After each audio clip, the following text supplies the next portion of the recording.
Good morning, good afternoon, good evening, whatever time you decide to put us on. It's the upgrade. My name is Gary Muttley. He is the one and only Len Carmichael, Landmine Studios. Well, we are recording this the day before Election Day. There's a lot of tension. There's a lot of things being boarded up in different cities. And we're probably just going to talk about some of that stuff a little bit and see where we go. We don't really have a planned agenda for this episode, so we're just kind of shooting. And wherever we go, is where we got to. So what's going on, Gary? Same old shit, mostly. It's out in Coney Island over the weekend, which was interesting in the end of October. But it's also weird because nothing really opened up out there this year. Yeah, I hear it was pretty dead out there for a good reason. Yeah, I mean, it's usually dead by this time, but it was dead the whole summer because shit sucks. So we just kind of, friend of the podcast, Mr. Phil Vibes, got married out there to his wonderful wife, Nikki. Congratulations to the two of you. And congratulations to them. And, we went out there. They got married on the pier, and then we had a little get-together afterwards with some good friends. And that was really it. It was a good time. Good little time to get away from all the nonsense that's been going on. That's how I felt on Saturday when over at Landmine, I got a new engineer on the team, we'll say, because he's not working for me, he's working with me. He's an accomplished engineer on his own. Pete Zengerle has joined the team over at Landmine, and we decided that the first thing we could do to get him trained on using just some of the equipment around Landmine and understanding how all the wiring works was let's write a 15 to 20 second song and do a video for it promoting his joining the studio. So yeah, I caught that. That was pretty cool. I like that. Literally, we started at approximately noon, 1 o'clock, and by 7 o'clock we had all the stuff we needed to put out this video. So, we wrote a song. I mean, it was mostly him. He came up with the drum beat, and we set a tempo, and, we walked through how to use all the pre's, because most people who are engineering on their own are working with like an Apogee ensemble or like a Focusrite unit that has all the mic pre's already in the box. And, he's used to working with only 8 mic pre's, and they're all in one unit, and there's not a lot of wiring that needs to get done, not a lot of thinking about how do these things get connected. So I had to teach him how the studio works. So we used that time together, a couple of hours of just what happens if you patch here, where does it go, how do your patch bays work, etc. Just all the nerdy bullshit that would come from working in a larger studio. Patch bays, how do they work? Yeah, I'm figuring there'll be a video on that. But yeah, it was a good time. It was actually really good to just kind of separate myself mentally from all the other stuff that's been going on in my life and just kind of focus on something fun for the day and not think about the impending doom of tomorrow.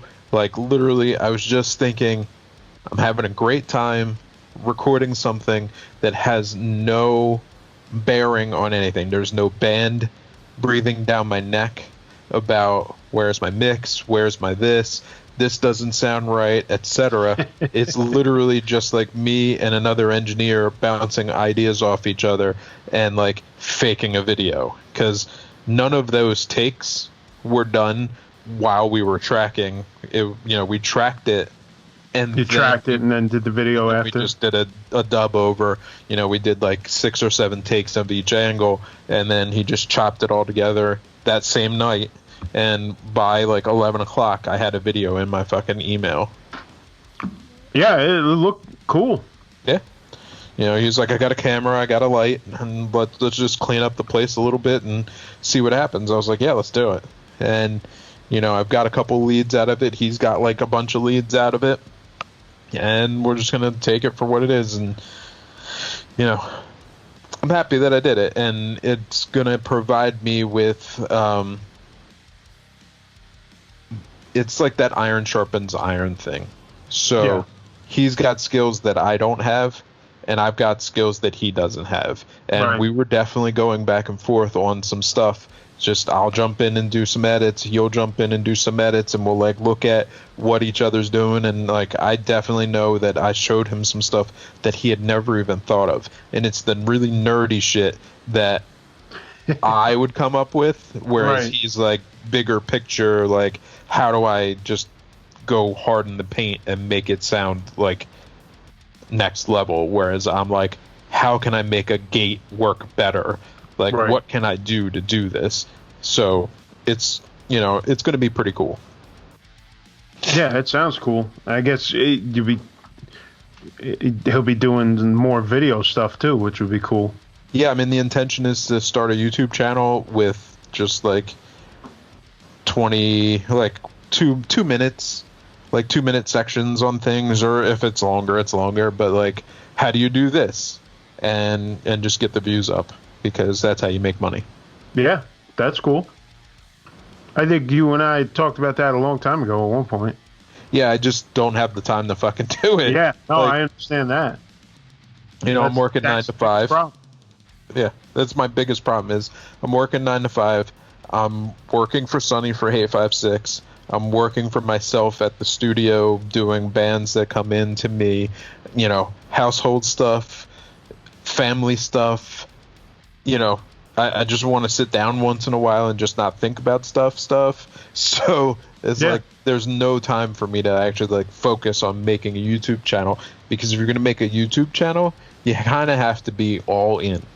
Even just trying to do our show, I have to carve 2 to 3 hours out just to do that. And it's like, if I'm carving those 2 or 3 hours out, I can't find another 6, 7, 8 hours a week to do video stuff.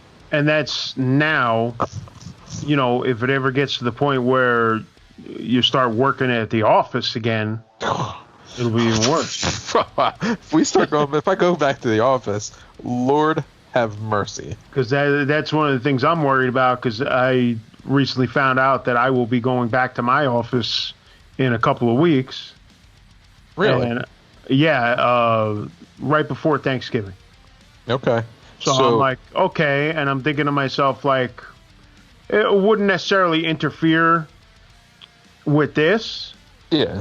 But if I was in your boat where you're juggling even more than I'm juggling, between the regular job, the studio, plus, you know, family stuff, other stuff, like, I'd be like, fuck. So on Thursday or Friday, my job sent out like 45 notifications, because they can't just, they're extra, and they can't just send one. So I got I got like 2 emails, 2 text messages, a phone call, and then another set of text messages letting us know that the offices will remain closed till at best April 1st. So it's basically TPS reports. Yeah.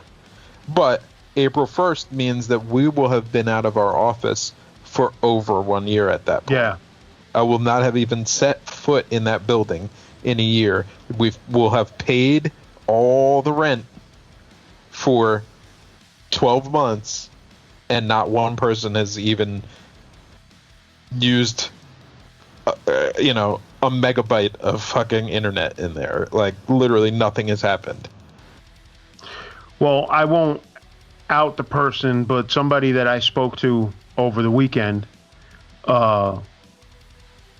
works for a company and has been working from home, and apparently they sublet their space for the remainder of the lease. I don't blame them because you know, my company has gone out and let us know that come February, they're going to start talking about how they are going to deal with the monetary losses of 2020. So that basically means layoffs. Now, for me, I said to myself, you know, one of the ways you could actually deal with this, get rid of all of your office space, because it is dragging your monetary number down into the doldrums, and that would probably buoy you across the board because we're all working from home. There's not one person going to an office for us right now. If you got rid of all of our satellite offices across the U.S., you could probably save a number of jobs.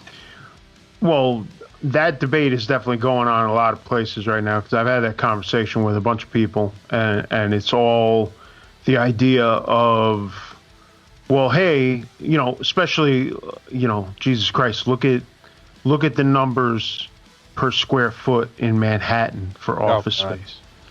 So now, because of all this nonsense, you know, they're realizing, hey, we don't have to pay that much because we've had these people all working from home and we're still going.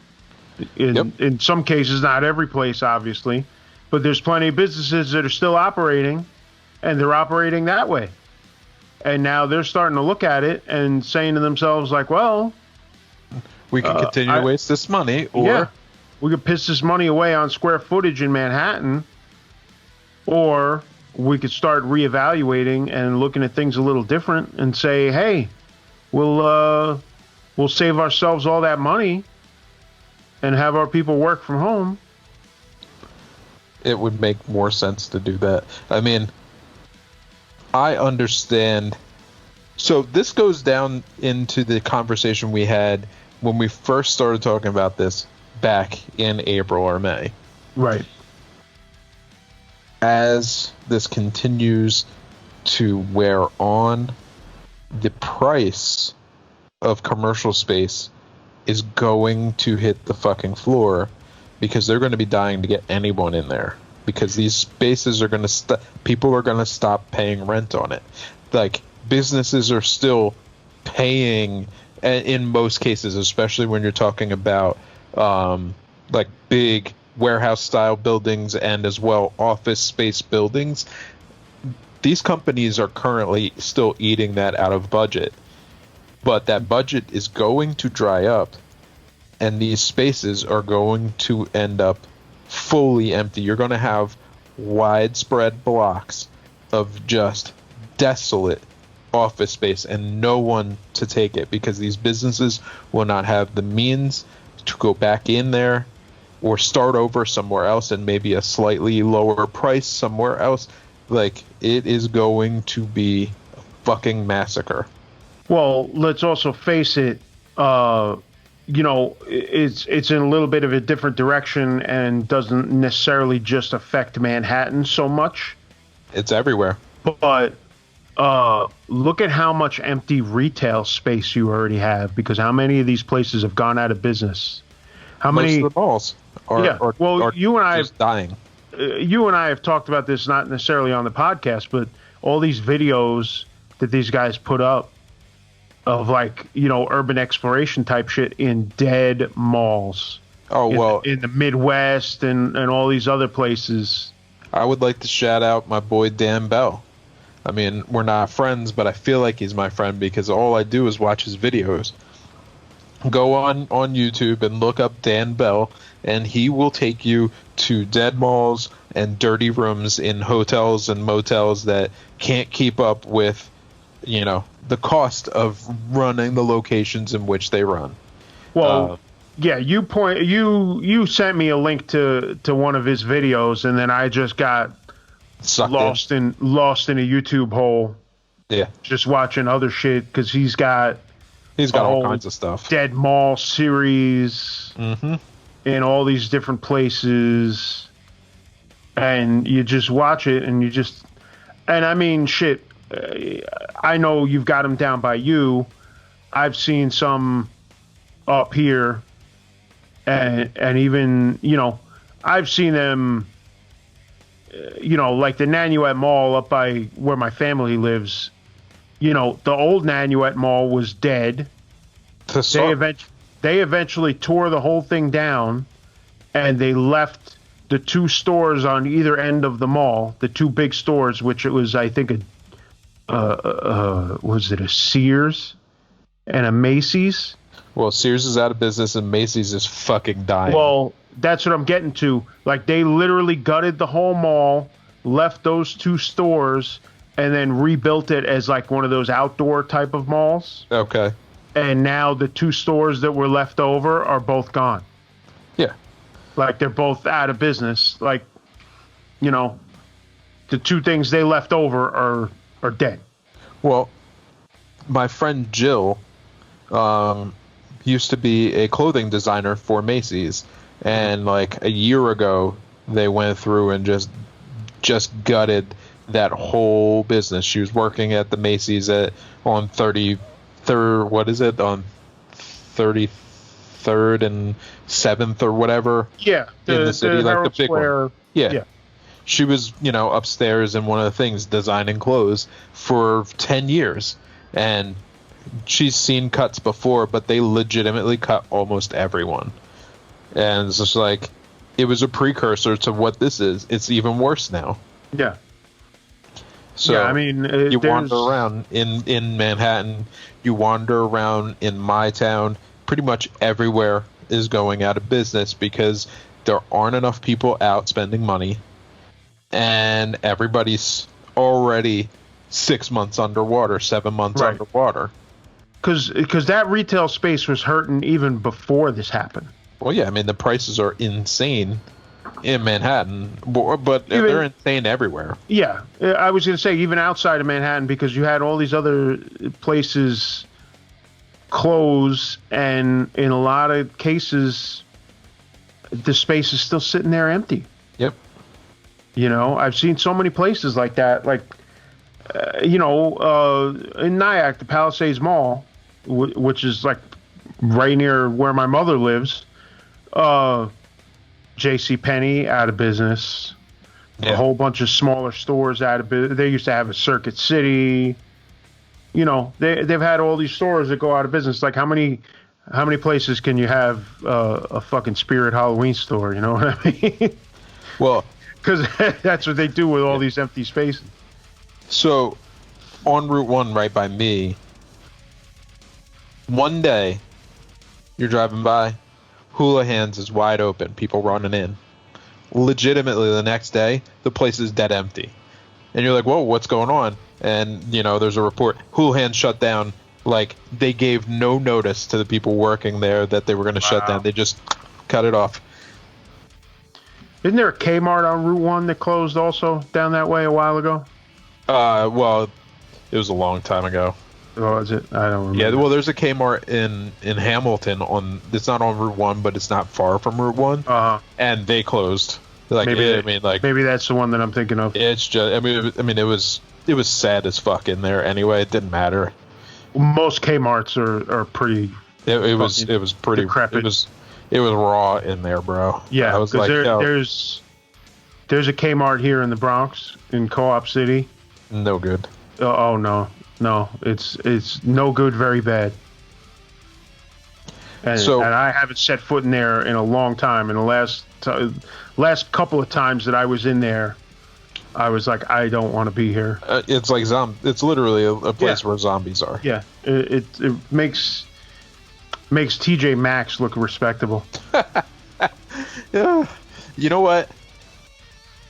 There was a TJ Maxx. They moved from one shopping center to the next one over because they wanted a new store, basically. But the old store had character, bro, and like you could go in there and actually find a deal. Now this like nice new TJ Maxx is fucking trash because everything's way too expensive in there. Oh, forget it. Like if I'm going to TJ Maxx, I want something cheap, bro.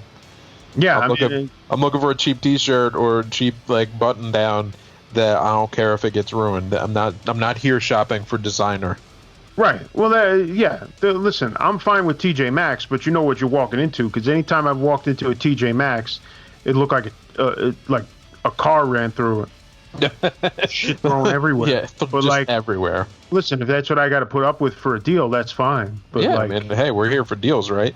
I would go there mostly to grab deals on like household stuff, because they always had such good household stuff like laying around. You know, you need a new whisk that's not going to break. Go to fucking TJ Maxx. They got like an asshole. They got a whole aisle of whisks. You need a new spatula? They got Spatula City right in there.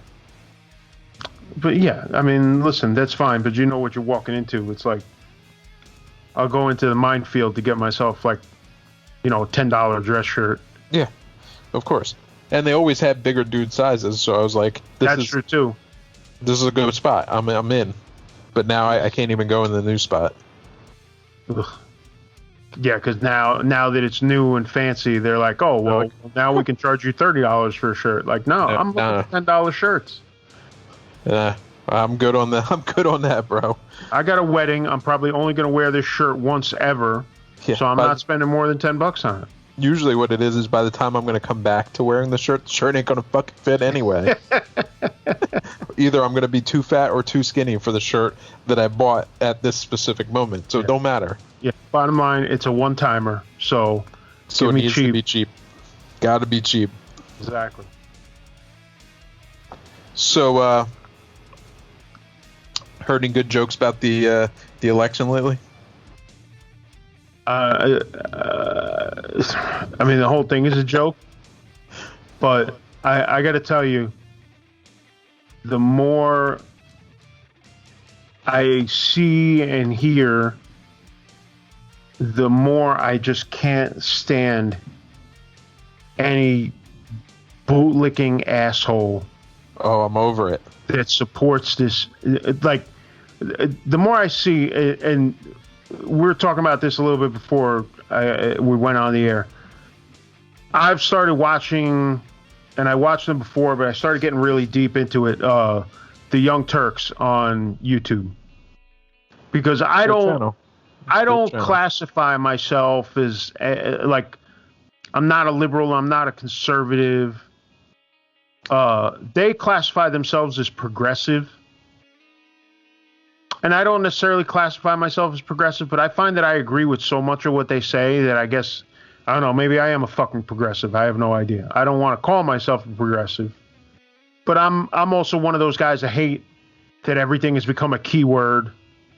Everything has a label. Yeah, everything's a label. Everything's got a catchphrase, and like everything's got a hashtag. For somebody that loves pro wrestling so much, I am not a fan of catchphrases.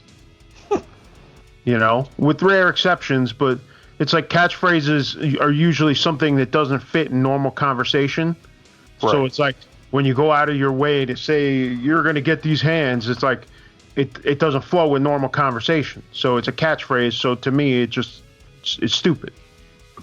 But like, I don't want to classify myself as anything, but I really find that I agree with a lot of what they talk about, because they're shitting on Trump, they're shitting on Democrats, they're shitting on everybody, because they're talking about how the system is so fucked up and everything is tied into money, and they don't want to call out Republicans using corporate money, because hey, Democrats use corporate money too.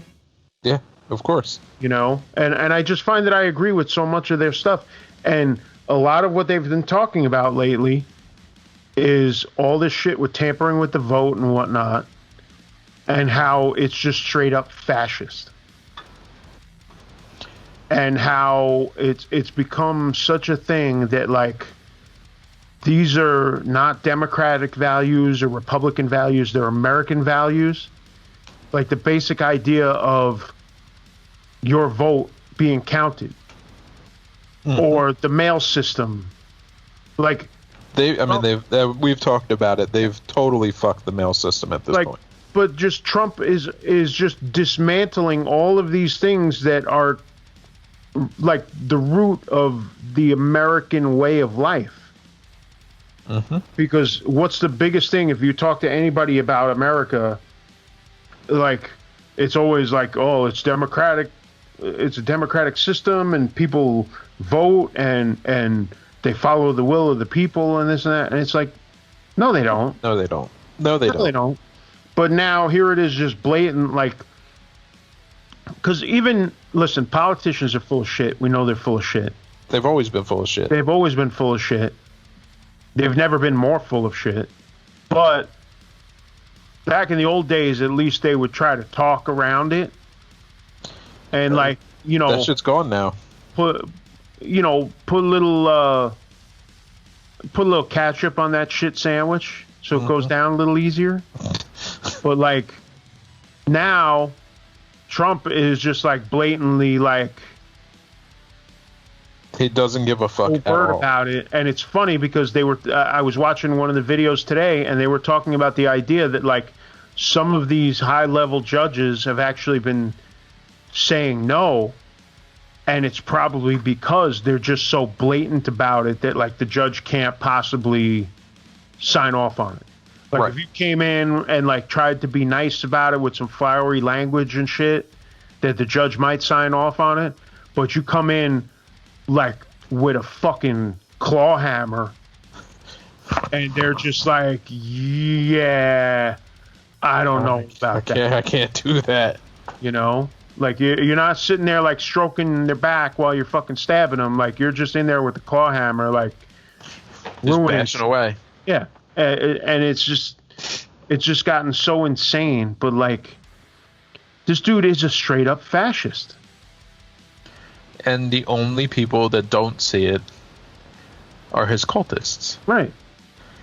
That's where I'm at right now, personally, is that I've actually come to terms with the fact that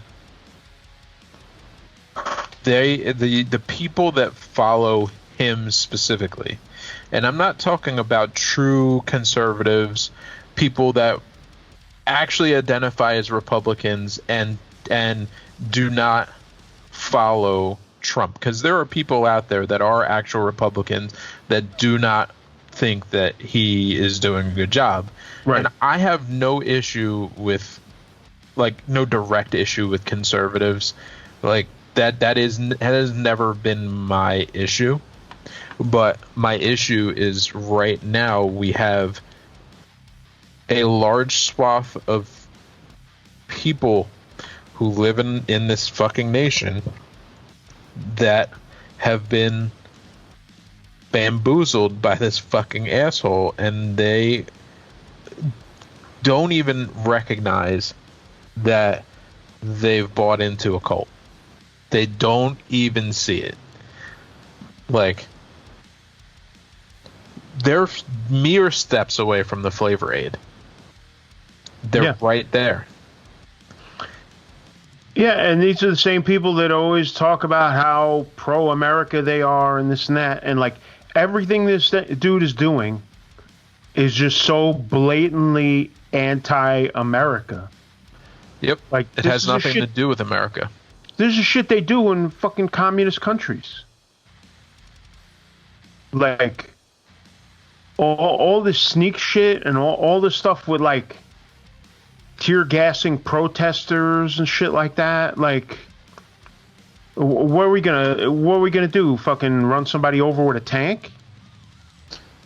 You know what? I think that his supporters would revel in it. That's the most twisted part, because look at this thing. You know, it was in the news the other day. About them shutting down all their highways with cars. Not even that. I'll get to that. The Biden bus that almost got run off the road by a bunch of Trump people in pickup trucks. Which, imagine that was the other way around. Oh yeah, no, it's complete. But here's the worst part of it. You could say, oh well, that's, you know, some of these guys are out of control, this, that, whatever. But no, here's Trump saying, oh well, I don't think those guys did anything wrong. Like, what the fuck are you talking about? So strong arm tactics is okay in a political race now. So literally you can threaten true physical violence during a political... Well, but here's the thing. You don't know who was on that bus. Turns out Biden himself and Kamala Harris were not on that bus. Mm-hmm. But how do you know? You don't know. So it's like you're advocating. First of all this other stuff that's been going on, you're pushing your attorney general to throw your political opponent in jail.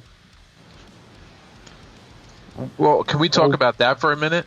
Over some paperwork that did not exist. Absolutely did not exist. Whoa. It existed. It just mysteriously disappeared. No, fuck him. That shit never existed. I'm not that stupid. You never could. It's just like Trump's taxes. You know, produce it. Right. You can't. But I just. And yeah, I'm stuttering here because I'm just like trying to. You can't. I'm trying to find a way all together. To like process this and comment on it, and it's just so stunning to me that we've gotten to this point. And he still has a chance to win tomorrow. Yeah. And there's real fear going on because there's places in New York, there's places in Boston, there's places in Philly that were boarding up all weekend because they're afraid of what's going to happen tomorrow. Yeah, because why are they afraid? Let's talk about why they're afraid.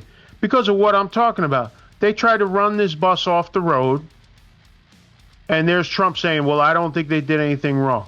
Trump is trying to get the attorney general to lock up his political opponent. This is all, once again, shit that goes on in communist countries. Mm-hmm. Like, when has this ever gone on in America? Never.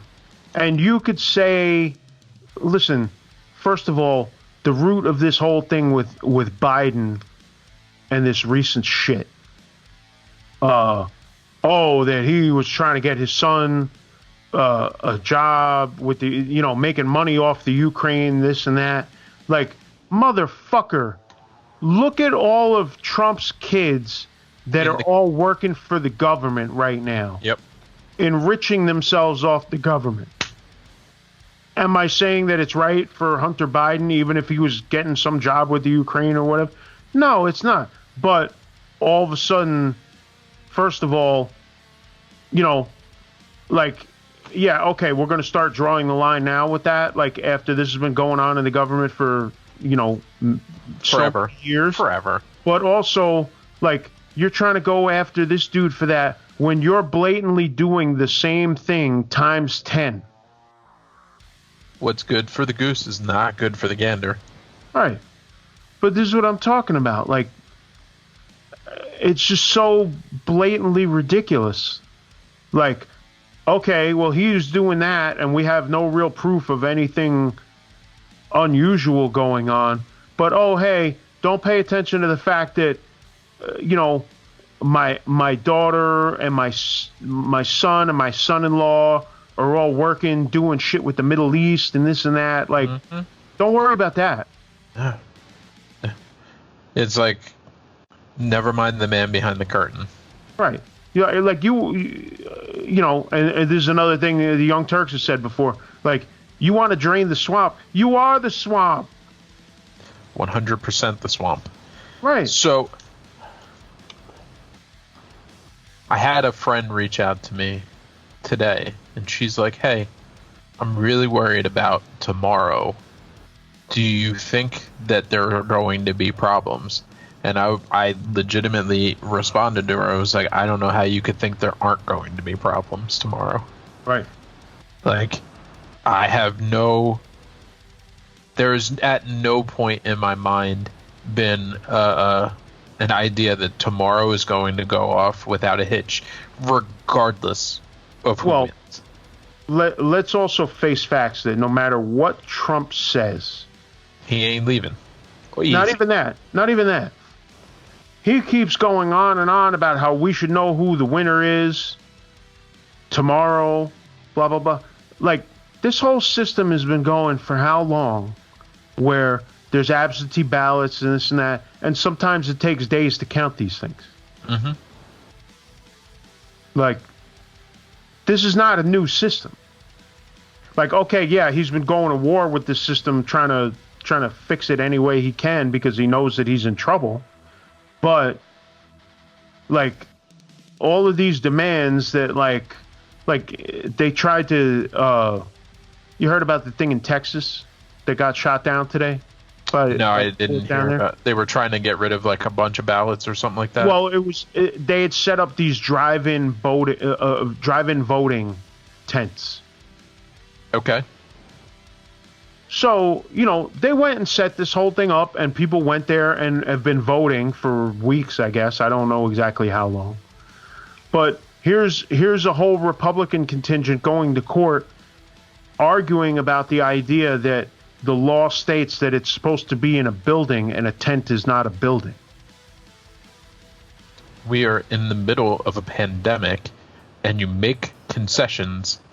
Oh, no, because then they'd make concessions with the absentee ballots and the mail-in ballots and shit. They're fighting this shit. But, listen, there's the whole other argument of, we probably could have significantly contained this pandemic if Trump had actually done anything about it. Anything at all. But maybe that was his intention all along, because I've often said Trump is crazy, but he's not stupid.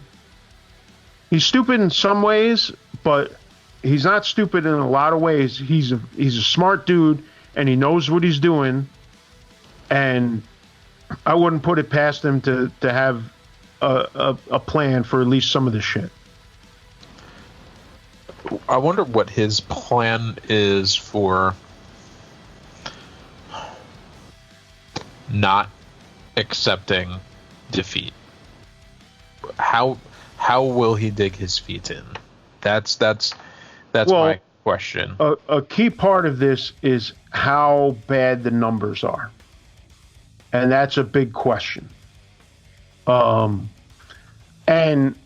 just to draw a comparison, because I've ranted many times about the 2016 election and how Hillary fucking Bernie over really set the stage for Trump. Oh, yeah. In 2016, if Bernie had run, as we've discussed 1,000 times, he would have trucked Trump. Right. Well, here's the thing. This is why I mention this. Because it just illustrates my point. As of a couple of days ago, with the early voting that's gone on in many places, the number of people that voted in this election this year was already somewhere around 2/3 of the total number of people that voted in 2016. Right. That's what I heard, is that the numbers are way. So the numbers are way different now.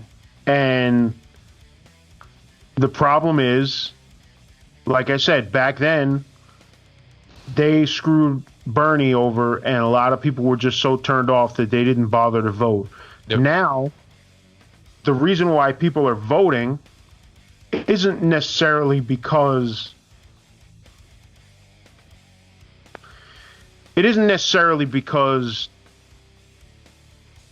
they support Biden so much. It's because Trump is so bad that people want him out of there. And the things that Trump has done and continues to do to this country on every level, whether it's foreign policy, foreign relations, the pandemic, immigration, all these things, race relations. There's so many things that Trump has such a negative effect on right now that people aren't voting. Like if you changed Biden or if you had a third, if you had Trump, Biden, and then a third column that just said not Trump, that not Trump column would win by a fucking landslide. Like, people aren't voting for Biden. No, they're voting for not Trump. People are voting for not Trump, and that's a fact. And I don't blame them, because honestly, you know, we've said many times, we're not Biden fans, but Biden is the only choice, because with the way this country is now, 4 more years of Trump, this country doesn't exist anymore in 2024. I 100% agree, and whatever is left is shambles. Yeah, because I can't call it a race war, but no, it's a class war with race. War. It's a class war with race as an undertone. Right. It's a class war, and it's driven by economics. But the worst part of it is, most of the people that are going to be fighting for that upper class portion are people that should be on the other side, but they envision themselves as being part of the elite because their skin tone matches. Right. And it's actually really embarrassing to watch, because these people don't give a fuck about them in any way other than the fact that they're getting their support. Right. Well, it's funny, because I was reading something on Facebook. There's a long conversational thread, and it was talking about Trump being anti-union, and then a whole bunch of union people in the thread arguing that Trump is not anti-union. But he is anti-union. He won't even use union work for his own businesses. Well, he intentionally avoids it because he doesn't want to pay the rates. It's like the conversation, just people were just stretching things so far. And, you know, as a union guy, not that I'm like rah, rah, rah union, but as a union guy, I'm just looking at this and I'm like, these people are just bending over backwards to try and make excuses for Trump. To suck that dick. Right. Are unions perfect? No. There are certain, I have issues with unions, but I also see the positive in them. And I think, honestly, a lot of people would be fucked if it wasn't for unions, because they're the only things preventing total corporate takeover. Mm-hmm. In a lot of I can't say businesses, but like in a lot of different fields, they're the only ones preventing just a total destruction by corporations, assisted by the government. So it was just astonishing to read this whole thread and see these people that are union people and just not seeing things for what they are. Well, they're willfully not seeing them for what they are. I mean, let's be honest. They're looking at it and going, oh, well, Trump, and I'll put it the way that I need to put it. Trump's white. He's looking out for me because I'm white. It has no. It almost doesn't even have to do with the union portion. The union portion is just something to hang the hat on. Right. It's like I see it in like conversations that some of the other people that I have friends that are, you know, union workers for electric or plumbing or whatever. Pretty much all the blue collar people, they technically see people that look like me as a pariah, and anything that someone will do to make them feel better about themselves is who they're going for. So right. they're just you know, drinking that Flavor Aid and going with it. It's painful. It really is. And you know, just as an example, and it's something that I don't see a lot of people talking about, but it's a thing to take notice of. One of the things that he did really weakens protections for federal workers. And most government employees are union, and this is the type of thing that's just like anti-union type shit. He issued an executive order last week. I'm reading this from an article that would affect professional employees in policy-making positions at the very top of the civil service, people like lawyers and scientists who are not political appointees and serve from administration to administration regardless of which party controls the White House. So, some of these high-level government people, I don't know if Fauci would qualify in this position, but it basically takes away their civil service protections. It's terrible. Which is very much a union thing. In a statement that accompanied the order, the White House took aim at those protections, saying they make it too difficult for agency heads to remove poor performers. Now, I understand in some cases there are issues where unions will protect workers that maybe might get removed from certain positions otherwise because, they're not performing well or whatever, which sucks. But by the same token, it's, you're never going to be perfect. You're going to have some people like that take advantage of the system. But then without that protection, a lot of legitimate good workers are going to get fucked. You know what I mean? Yeah, absolutely. But this is a classic thing of like, they're protecting bad workers, so let's get rid of them. And it's funny that this is happening, but yet you don't see a lot of talk about this.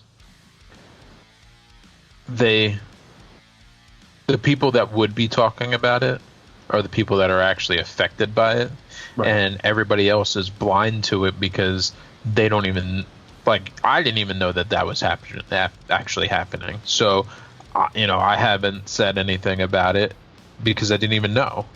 I wasn't looking. I admittedly, over the course of the last 2 to 3 weeks, I've really pulled myself out of pretty much all the information unless it was smashed into my face, because I've got it. I'm at the point where I'm oversaturated, and I just want tomorrow to be over.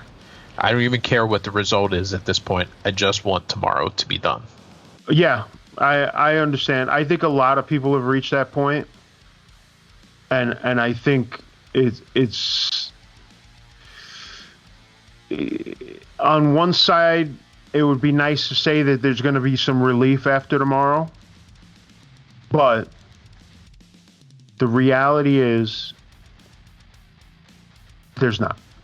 Yeah. Because first of all, your actual results will probably not be determined tomorrow. Nope. This is probably going to drag out for at least a couple of days. That's number one. Number two, Trump really holds the gasoline can here.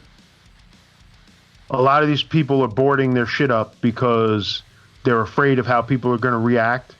And if the numbers are not going in Trump's favor, who knows what he's going to do. Exactly. I mean, that was my friend's question, was right. Should I be scared about tomorrow? And I was like, honestly, regardless of whether Trump wins or loses, there is a potential for all hell to break loose. Well, here would be my honest answer to your friend.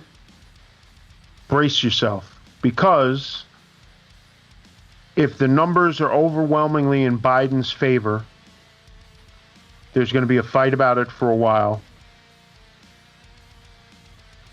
And also, let's face it. You've got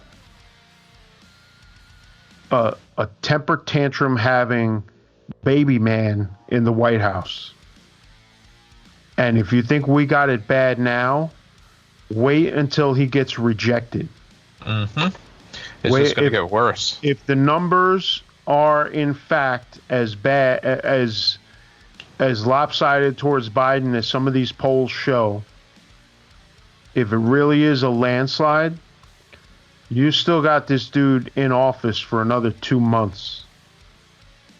And all hell. This dude could set everything on fucking fire. And he will. You can bet every amount of money you have on it. But my other offering to her was that even if he wins, at that point he will be emboldened because he'll have 4 more years to do absolutely whatever he wants to do. Oh, yeah. And no one will be able to really step in front of him. And he's also going to be looking at it as, I'm leaving no matter what in 4 years, so fuck it, let's burn it down. Yeah. And it could happen no matter how you look at it. It's going to be dangerous because you're going to have a lot of, for as much as he is a sore loser, temper tantrum having fucking baby man, here's the real problem. And I've said this before, and now is the time to really sit there and look at this. If Biden wins, yeah, that temper tantrum having baby man is going to be out in 2 months, and he might throw his tantrum for 2 months and then he's gone. But look around you at the people with the MAGA hats. Look around you at the people that were chanting "Fire Fauci" at the fucking rally, or chanting "Lock her up" about the governor of fucking Michigan, who was, part of a kidnap plot. They were going to kidnap her and fucking kill her. Yeah, they weren't going to kidnap her. They were going to kill her. Right. Like, the kidnapping was just a portion of what was happening. The intention was to rid her of the earth. Right. That was not about kidnapping. Yeah. So I mean, I don't need to tell you that. I'm just saying. General. No, of course, because there are people listening to this that still maybe haven't put it all together. But here we are putting it all together. Even if you get rid of Trump, you've still got these fucking idiots all around us. And Trump can be gone, but we can't vote these people out. They're still on the fucking island with us. They're still all around us and still thinking these fucked up thoughts, because in the end, these are the people that are supporting fascism. These are the people that are supporting going against the American way of life, really. That's what we're talking about here. Because all these things like the voting and the mail and listen, Len and I, we are far from politically correct in any way. No way. I mean, and we're certainly not one, listen, we grew up on fucking Eddie Murphy Raw and Richard Pryor and all this other shit. We're not people that get offended easily. We're not snowflakes. We're not politically correct by any stretch. But it's a matter of what's right and wrong, what's morally defensible and what's not. There's a certain level of decency that we were brought up with. And Trump, like I said, we're not politically correct people. Like we'll say funny shit and we'll say plenty of things that might offend people, but there's a certain level of decency that's involved. We might know somebody that has another podcast that we maybe don't like that person, but we're not going to say it's okay to run them off the fucking road. Yeah. Huh. All right, maybe one or two, but not, not too many. I'm kidding. But seriously, we're not advocating running people off the road. We're not advocating violence of any kind. Violence. We're not, especially unrequested violence. Right. We're not sitting there making fun of people with disabilities. No, absolutely not. Like, these are all things like when did all this shit become acceptable? Like, okay, if you're a comedian, that's one thing. Dude, you can't police comedy, but I need you to be, if you're doing a comedy act, I need you to actually tell me that you're doing a comedy act. Right. Otherwise, I'm just going to think you're an asshole. Yeah. Because, listen, Tracy Morgan going up there on stage, that's a whole different thing. But I don't want to see the president going up there making fun of disabled people. Exactly. Like, there's a time and a place for the things that you are doing. And as the president, there's almost never the time or the fucking place. So, one of the things that has pissed me off recently, people posting shit like this. And now, this is a quote, because a friend of mine posted this, and I went in the comments about it. But, and I quote, "People that I love very much are voting different than me. It's a tough pill to swallow, but I will not let it ruin relationships." And in the comments, I was like, all those people can burn in hell, and I have no use for anybody who's voting orange. I didn't say anything about voting Republican or conservative, because that is not my issue.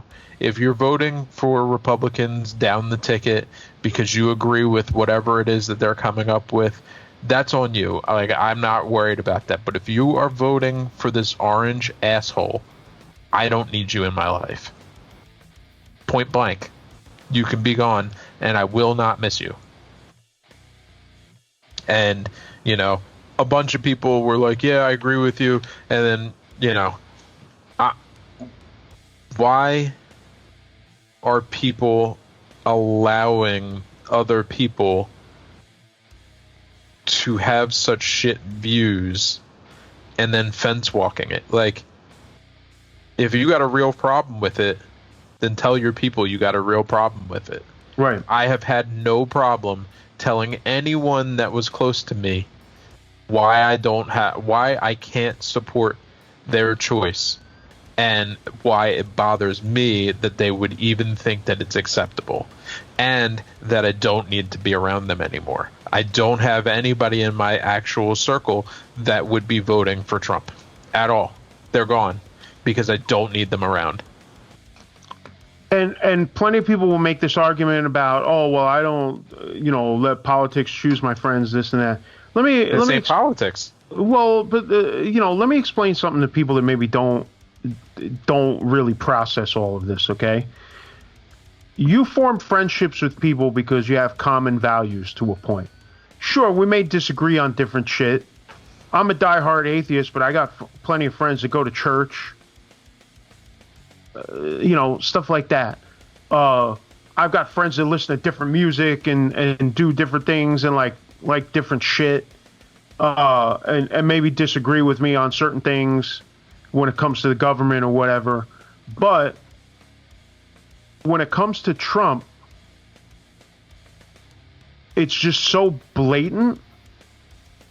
It's just so over the top that if you support racism at that level and division at that level, because he more than anybody, and you could say this about a lot of politicians, but nobody more than him, he's done more to divide people than certainly any president we've ever had. Absolutely. He's lied more than any president we've ever had. And that says a lot, because politicians in general lie through their fucking teeth all the time. I don't think he's told the truth once. And again, as I've said before, don't tell me I'm being brainwashed for some liberal agenda bullshit or whatever the fuck, because you can go and you can look and you can see him contradicting himself so many times. Every day. Yeah. So many times. Day. And let's not even get into the whole thing of just the shit that he posts on Twitter. The guy obviously has a serious mental defect. I'm not saying that to make fun of him. I'm saying that it's obvious. Because number one, it's obvious, but also number two, like, this is not somebody that should be in charge of nuclear codes and shit like that. Like, this is not somebody that we should be trusting with the safety of our country. This motherfucker doesn't go to any of his briefings at all. You can go look back at the record. He does not attend any of the briefings. He doesn't know what's going on. There have been so many people that have come out of his administration because he goes through them like toilet paper. So many people that come out of his administration saying he doesn't read the briefings. Like, they put it on paper for him because he doesn't want to hear the shit, and he doesn't read it. And they say he just doesn't listen to anything that anybody says. Like, how much more do we need to get people's heads out of the sand? Like, what does it take? And you could say, oh, Biden is old and this and that. Like, yeah, he's old. But that's why, listen, there's no defending Biden at this point. Biden is just, that's what we got. And honestly, after the election is done, that'll be a whole other fight that needs to happen, because the Democrats should be held accountable for the fact that they gave us a shit choice. Yeah. But right now is not the time for that. Now is the time to go and handle what we got to handle, because this situation has gotten so dangerous. Trump goes up there and complains about people are keeping their states closed because they're partisan, this and this and that. Like, there's nobody more partisan than Donald Trump. At all. And there's recordings proving that, because there is not only him, but his fucking asshole, weaselly looking son-in-law on record talking about how they decided that they were going to let the states handle it so that the federal government could sweep in and save the day. Which, guess what? Didn't work out for you, huh? Didn't work. Didn't fucking work at all. Your big master plan didn't fucking work. Backfired right in your fucking face. So, while we're on the topic of people who have intermittently or completely drowned themselves, how about Rudy Giuliani? And how do you get drowned by Borat? How do you let this happen? You are our president's quote unquote counsel, and you get run over by fucking Borat. You watched the movie, right? I didn't watch it yet. I want to watch it. I'll say a couple of things about this, because I did actually watch the whole movie. I'm going to watch it. I just haven't had any time. I myself have never been a fan of Borat, which I know some people think that's crazy. I didn't like Ali G. I didn't like any of that shit. Hit or miss for me. Some of it's funny, some of it's not. Right. I was never down, but I decided to give it a shot, and I was actually entertained, mainly because he was fucking with people that I don't like anyway. He was trying to fuck with Mike Pence, and he was fucking with Giuliani, and fucking with all these other people that I straight up just don't like, you know. So I found it pretty entertaining. I was disappointed because I think the Giuliani thing was played up a little too much. I don't think that Giuliani thought the girl was 15. Okay. Because while that's the story in the movie, the girl herself is actually in her 20s, the actress. Right. And she's there as a reporter, so, like, what 15-year-old reporter actually exists. Yeah, like how many 15-year-old reporters are there? But my problem with it is, regardless of whether she was 15 or 24, why you digging in your pants, bro? Well, that's certainly true. That's certainly, it's short, but it's really fucking stupid. Yeah. Like, it's more about how many times has this happened otherwise? Well, yeah, of course. That's that's my problem with it. Like, I get that the girl was not 15, and he probably had no idea that they were trying to portray her as 15, or that Borat was going. But regardless, Borat fucking cornered him and had him digging in his pants, fluffing his meat, trying to convince some young girl to hook him up.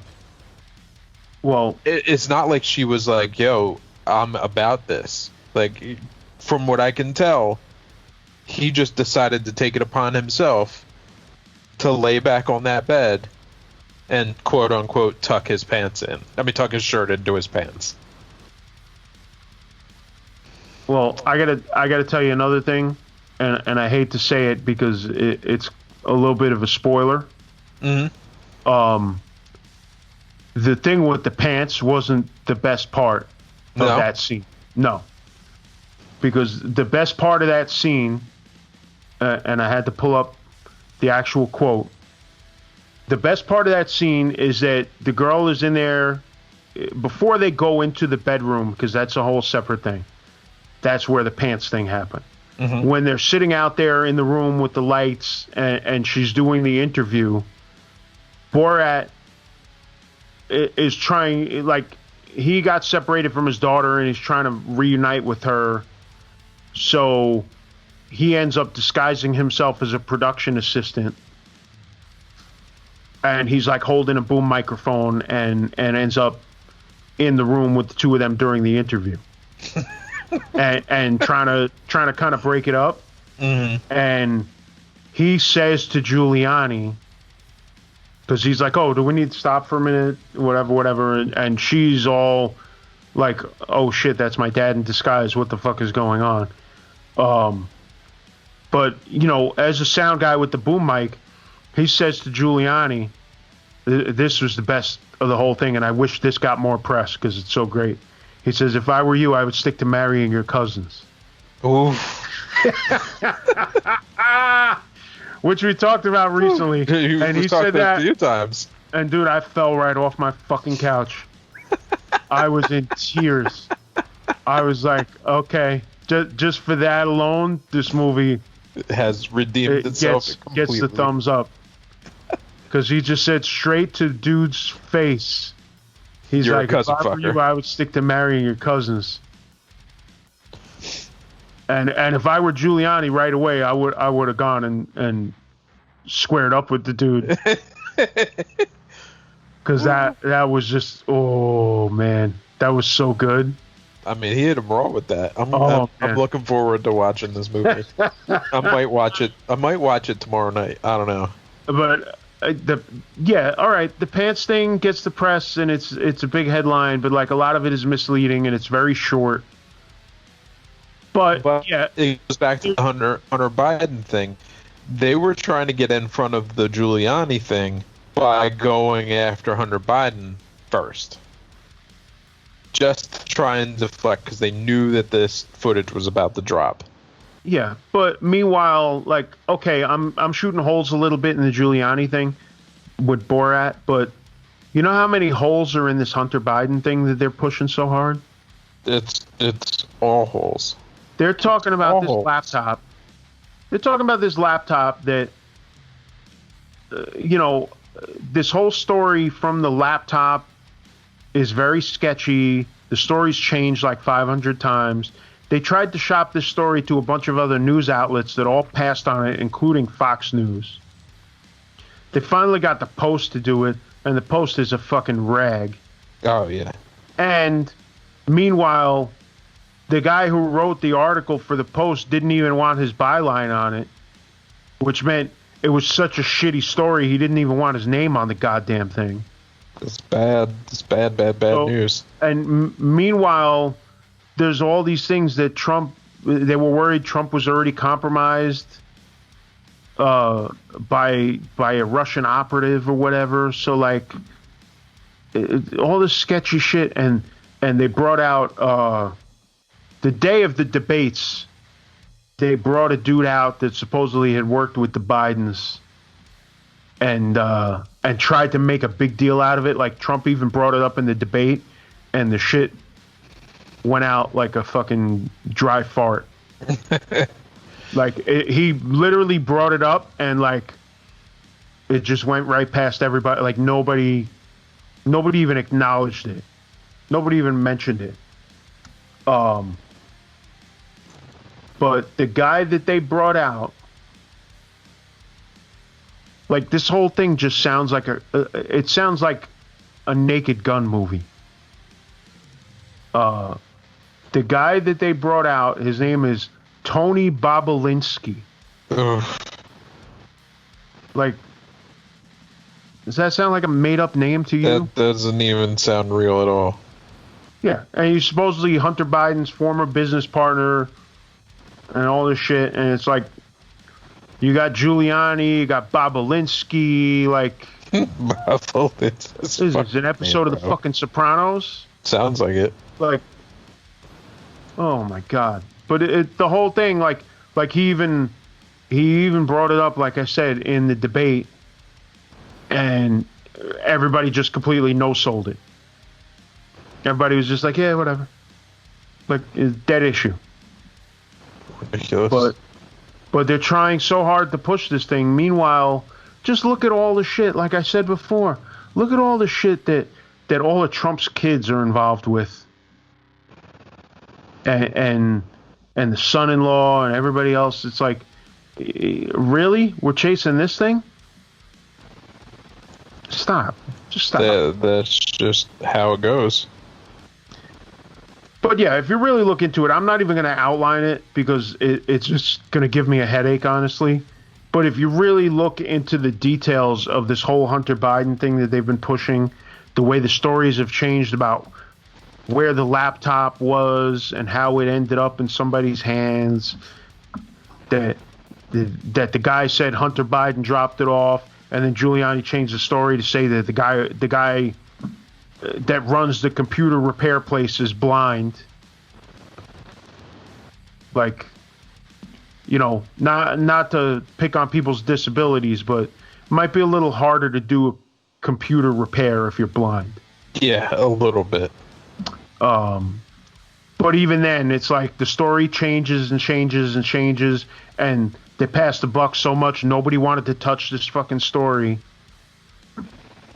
So, like, you know, why are we wasting our time on this when we've got so much concrete stuff that Trump has given us? Because they don't, you know why. I know. It's just mind-bogglingly stupid. Like, enough is enough. Like, what you know. And honestly, here's another Young Turks thing that made me laugh. They were going off on the Democrats because the Democrats are like, oh, Russia, Russia, Russia. It's like, Trump gives us enough that we don't even need to bring in the Russian bullshit. And the Republicans give us enough. They're like, we don't even need to talk. We could just talk about Trump. We could just talk about the Republicans. Like, why are we talking about Russia? Fuck Russia. Because that's their talking points. They're still stuck in 2016. Right. That's the problem. Because you know what? Like, we don't need Russia to be a boogeyman in this thing because we already got a boogeyman. Mm-hmm. Like, you bring in Russia and that actually weakens your argument. So just stop. You know, but again, you know, talking about the Young Turks again, one of the things that they do that I really enjoy is that they go after both sides, and they were going after the Democrats because honestly, Democrats had ways that they could have at least held up this Supreme Court thing. And they didn't do it. And they didn't do it. They didn't do it at all. Because Democrats are pussies. for the most part. Through. For the most part. There may be exceptions here and there, but when it comes to the Democratic leadership, they're pussies. They're just pushovers. Yeah, they're just gonna go. They just go with it. Oh well, we'll use our strongest possible language to rebuke them. Like, they don't give a fuck about your language. Strong language. They're gonna do what they want to do. So like the only way, that's like, telling the teacher about a bully. You gotta go whoop the bully's ass, bro. Yeah, like the bully's just gonna come back and whoop you again. Even if they get punished by their parents, they're still gonna whip you again. Like, you got to go up to that bully and fucking sock him in the mouth. Ass. That's how these things get resolved. Like, that's the only way you're gonna get the bully's respect. That's it. Right. That's what's gonna change the game. Like, you're not gonna change the game any other way. You got to go in there and you got to stand up for yourself, and that's what these Democrats don't do. Ever. They don't, and it's pathetic. That's why so many people hate on the Squad, is because they're one of the few sets of people that will defend themselves. That's true. Without worry of retribution. They do not care if you hate them. They're not going to be walked on for no reason. And they're also not going to let people get away with shit. Right. I could see the argument, because somebody made the argument to me this weekend that their timing isn't always great, that AOC going after them, and I hate to say it because I'm usually not like this. I'm not one of these like everybody fall in line type people. But unfortunately, with the current climate, like, getting behind Biden is the only way, which I absolutely hate. But, but that's also why, as we've discussed before, I feel like the Squad and Bernie and the other more progressive type people need to make moves towards just creating a new party, because not only are they part of a party that doesn't serve them, they're a part of a party that doesn't even want them. Well, that, but also more importantly, there are a lot of people like me, like you, like a lot of other people. There are a lot of people that aren't served by either party. Yep. But you got to choose. And as of right now, you have to choose the quote-unquote lesser of the two evils, so you stick with the Democratic Party because they're somewhat closer to what you want, but it ain't perfect. Right. So give me a party that actually serves my needs, pays attention to my needs, and, plays to my values. Because my values is, and a lot of the progressives are down with this, get the corporate influence out of the fucking government. Mm-hmm. And the reason why the Democrats and the Republicans don't want to do that is because it fucks with their money. And this is what I've always said about the 30, 40 years of slow deregulation that really started to pick up when Reagan was president. All of that has led to this, where now more than ever, government is controlled by corporate influence. And will you ever be able to get rid of that? Maybe not. But at least somebody will limit it. Yeah, at least somebody can put limits to it. Yep. Because all of these limits have been slowly lifted over the past 40 years, and that's why we're where we are. It all started with Reagan, baby. Yeah. I mean, a lot of it was set before that, but but he really pushed it into into overdrive. Yeah, he really started to set the table for what we've got now. And you can't blame one party, because look, we've had the Bushes, we've had Clinton, we've had Obama, Yep. You know, It's both sides. it's both sides have presided over this.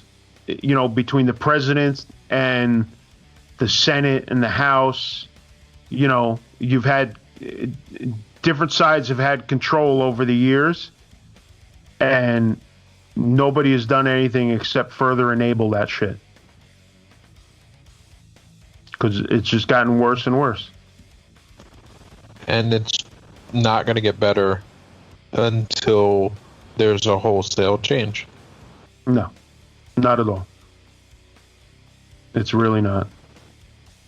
So something else I want to talk about today, just real quick.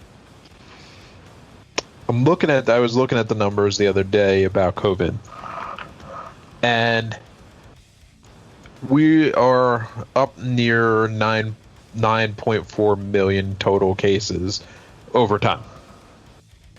And for a long, long time, the closest country to us was Brazil. I don't believe that India was reporting their numbers correctly for a long time, but they're currently at 8.2 million cases. They are gaining on us hand over fist like no other country on earth. That has to do, I believe, with the fact that they've finally gotten into widespread testing, and the country of India is not like America in that most of their areas are underdeveloped in comparison to what their major cities are.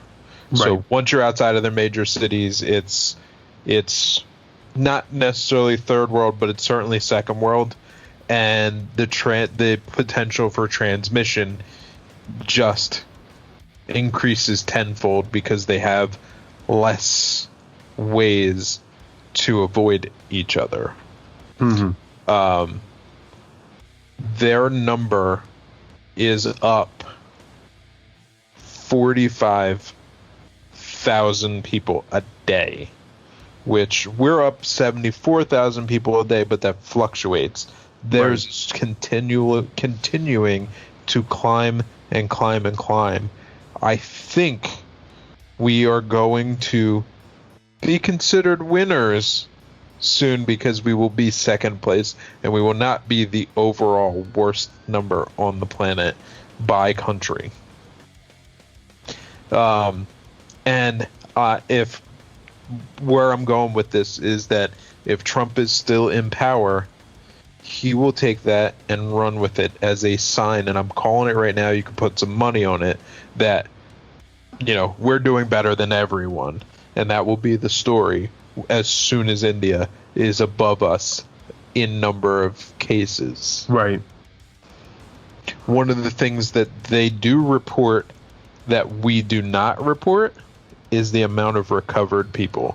So while they've had 8.2 million cases, they've had 7.54 million recoveries and 120,000 deaths. So less deaths than us by far, almost half the amount of deaths with almost the same amount of cases.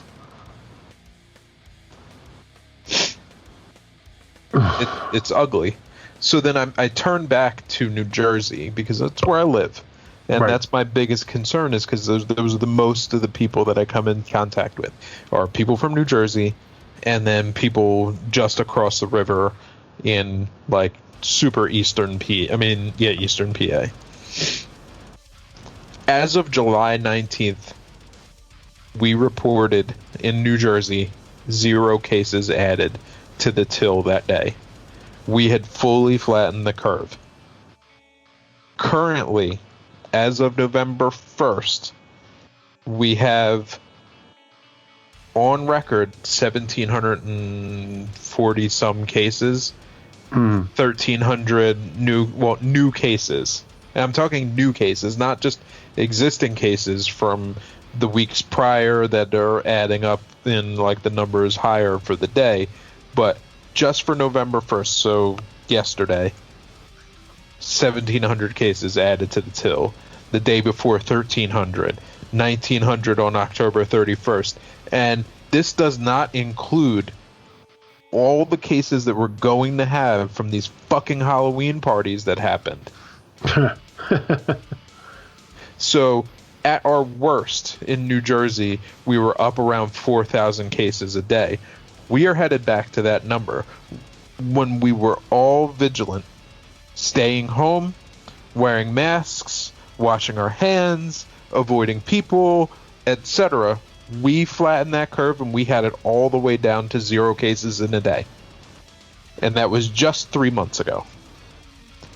And now we are trending right back to where we were going. What the fuck is wrong with people? Well, like you said, a lot of people are stupid. I could tell you over the weekend, maybe a mile from my house, they busted up a big party in a warehouse, like 500 plus people. Yeah, super spreader event right there. They did the same thing at a place in Brooklyn also. Or no, it was Queens, Ridgewood, Queens.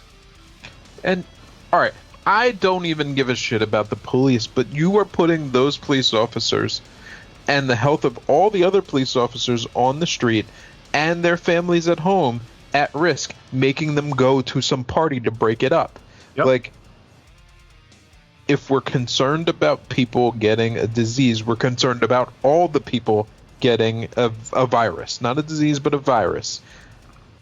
That includes everyone. And I would not wish that kind of death on anyone, or at least the suffering that it seems that people who really get it bad have to go through.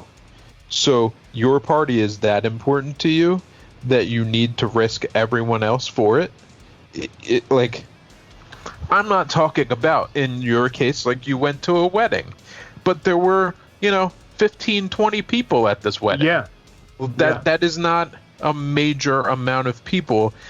And if somebody there has it, the contact tracing is quick and easy and painless. Can we keep this shit to I went to a restaurant this weekend. I went to breakfast, and I was blown away at how many people they had inside this fucking restaurant. And the whole time I actually sat in the restaurant with my mask on, except for when my food was at the table, because I was like, I'm uncomfortable with the amount of people that are here. Wow. That's crazy. So it's like, I get it. You're running a business and you were trying to keep money and you're trying to appease your clientele, but you can't just break the rules that are set forth because you don't think that they apply to you. The only way we get out of this is either that they somehow come up with a vaccine for a virus, which they've almost never come up with a vaccine for a virus. It's like they barely exist. I mean, you can't even get a vaccine for the flu, which is sort of a virus. They give you an inoculation that allows your body to plan for the inundation and hopefully keep you from getting it, but they can't guarantee you won't get. Did you take the flu shot? They can't guarantee you won't get the flu, and they guess which flu is it going to be this year. They don't know. Like, you can't get a virus. They can't solve HIV for the most part. They can't solve herpes. They can't solve HPV. All of them are viruses, because they're hard to solve. Right. There's been a lot of great research around COVID. And they're working towards getting something that might work. But they ain't there yet. And they ain't going to be there for a while. And no matter what anybody else says, whatever they come up with in the next 2 to 3 months ain't going to be a solve at all.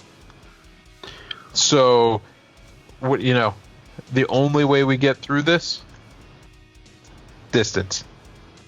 Wash your fucking hands. Can I go on a tangent for just 1 second that is related to this? I've often talked about I don't think we're going to realize how much damage Trump has truly done for years.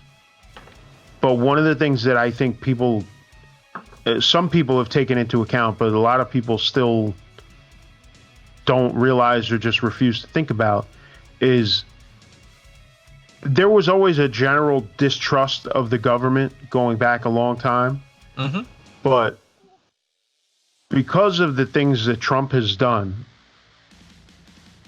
I think trust in the government is at an all-time low, which directly feeds into all of this with the vaccine and everything, because a lot of people say they won't take the vaccine because they don't think it's really safe and that Trump's trying to force it through. But I think that distrust of the government is going to continue long after Trump is gone. And it's really Trump who has just ruined what trust there still was in the government. You get what I'm saying? I 100% agree.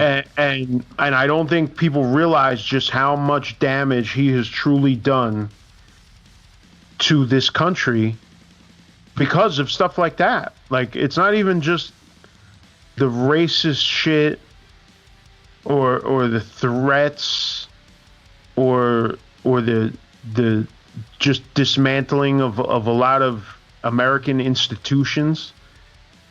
It's also just dismantling of the government itself, because a lot of people just will not.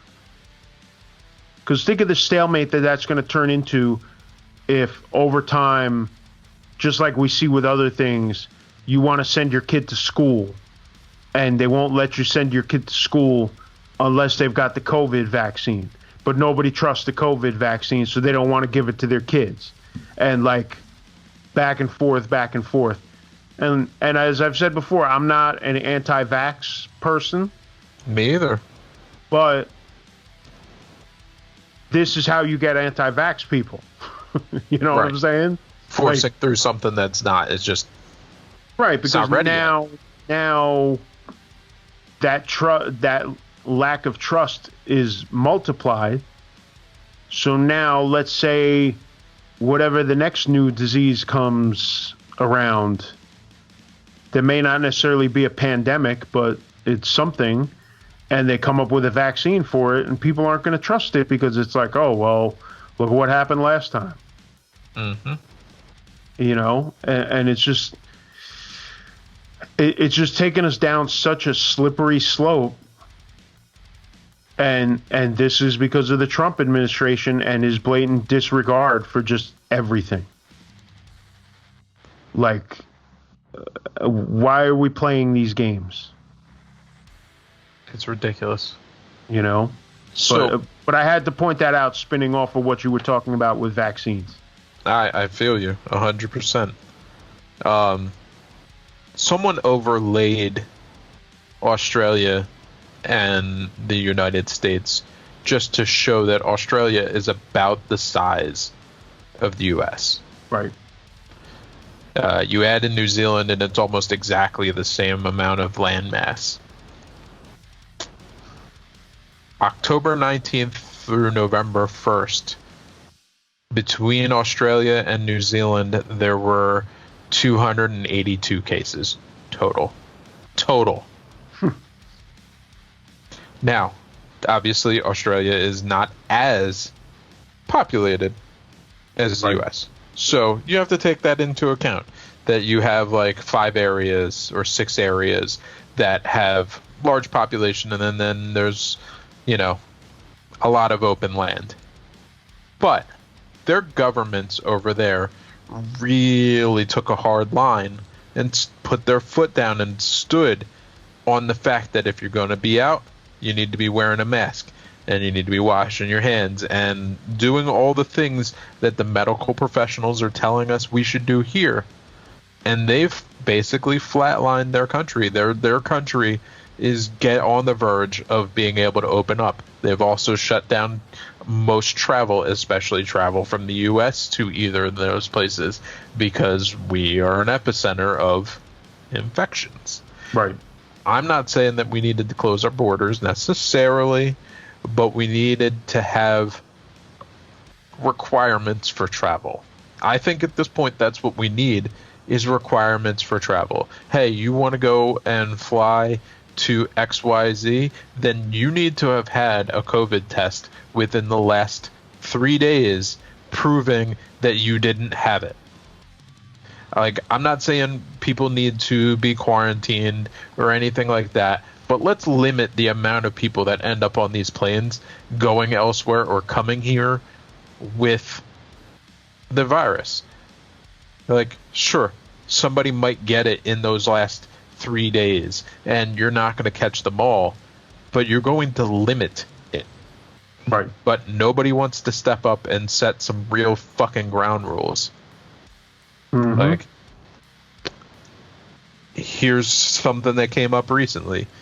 A band from Buffalo asked me and Sonny to come up and do one of our shoots for a video.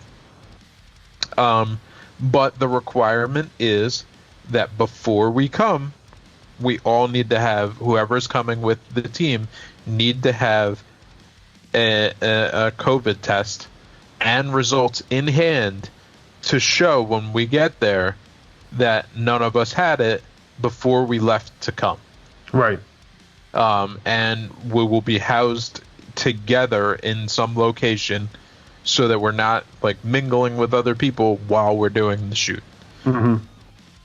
That when it was posed to me by Sonny, I said, hey, I got no problem taking a COVID test, and if for some reason I come back as positive and you got to go it alone without me, then so be it, you go it alone without me, but I'm not trying to put anybody in any jeopardy, and you're paying me to be somewhere to work for you, and you want to be sure that I'm clear.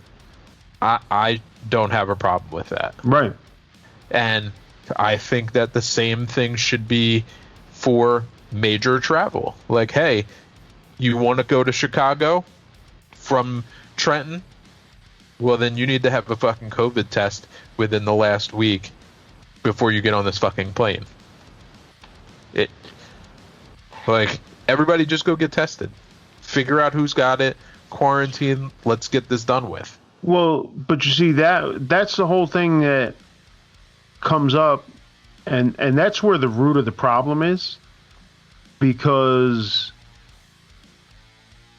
in the early days of this, for all the talk that Trump had about everybody can get tested, Nah. Everybody could not get tested. Nope. They did not have enough tests for people, and that's where the problem really came up, because if we had the tests, we could have tested people early on. And if we tested people early on, we could have isolated people. And it was only fed into more by Trump being on TV saying, oh, well, anybody can get tested, when that was clearly not the truth. Mm-hmm. So, some people felt this false sense of security when it really wasn't like that. And that's one of the big issues, one of the big problems with the administration, and why this thing is just run roughshod over this whole country. It's just totally avoidable. Right.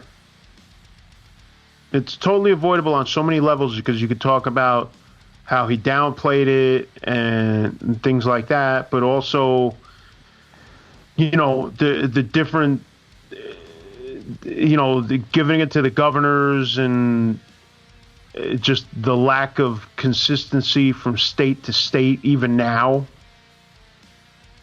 Like, here you are, California still has everything closed up. Disney's about to sue the state of California because they want to open Disneyland. Meanwhile, Florida has been back and forth, and now I could be wrong, but I think at this point everything is open in Florida with no restrictions. Yeah, pretty much. Florida's fucking do They're whatever still putting their own restrictions, like Disney World is still limiting their capacity. Yeah, but that's their choice as a private business. Choice. Right. But meanwhile, those numbers that I've been pointing out, California Number of cases between October 18th and 31st, 58,991 cases. Jesus. Florida, 50,066 cases, October 18th through 31st. So they're not that far off from each other. Not that far off from each other, and there's significantly less people in fucking Florida. Right. But this is what I'm talking about, because that complete lack of consistency and the lack of a national plan, which no matter what Trump says about, oh, well, they left us nothing, as has been pointed out many times, but including by Obama himself, they put together a whole fucking pandemic. They had the full team, and Trump it was dismantled it. Yep. To be a fucking cheapskate. But yeah, here Trump plays himself as the victim like he always does. Oh, they left us nothing. They left us nothing. It's like, motherfucker, they gave you a giant fat ass book on how to handle shit like this, and a team. 69 pages to be exact. 69 pages telling you exactly how to handle this type of activity. Right. But no. They didn't leave us anything. They left us nothing. We were so completely screwed. No, you weren't. You really weren't. So New Jersey had 19,000 cases in that same time frame. Ridiculous. You don't even want to know what New York had. Oh, I know, Basically 25,000 cases. Yeah. Well, for as much as people like to shit on New York and, talk shit about Cuomo, I don't agree with the guy on everything, but I think he did a pretty good job here. Hey, I got no problem with how Murphy has handled it, or how Cuomo has handled it. Well, but you see, a key part of that is that they were working together on it. Yeah. Well, I think you gotta work together. Right. Well, you gotta, but clearly you don't, because that's what, they did that because the federal government didn't. And that's the whole point, because if the federal government had stepped in and created a plan for the entire country, sure, you still would have had a lot of problems, but it certainly would have been handled better than it was. Because when you've got neighboring states with completely different rules, you're going to run into fucking problems. You know where the worst place in America is, though? Where? That Chicago and Wisconsin section. 71,000 cases in Illinois and 62,000 cases in Wisconsin. Wow. So that's like 130,000 cases just in two neighboring states. That's terrible. Yeah. And if you add in Michigan with their 38,000 and Indiana with their 34, that's a square range of just hell. Right. And I guarantee their hospitals are inundated. Oh, I'm sure. I'm sure. Apparently, they're not even putting most people on breathing apparatus at this point. They've figured out that the breathing apparatuses are almost detrimental to people at this point, but they didn't know going in.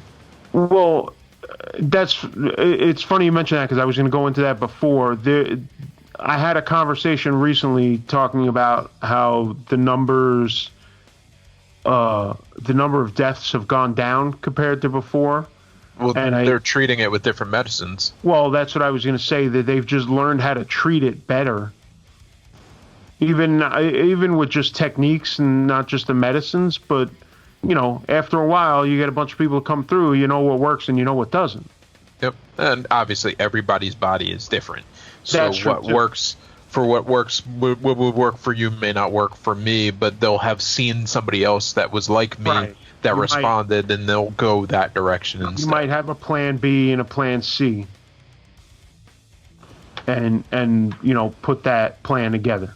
Yeah, but the important thing that we've harped on before is we don't know what the long-term effects of having this is. Like, what are these pre-existing conditions that will result from having had COVID?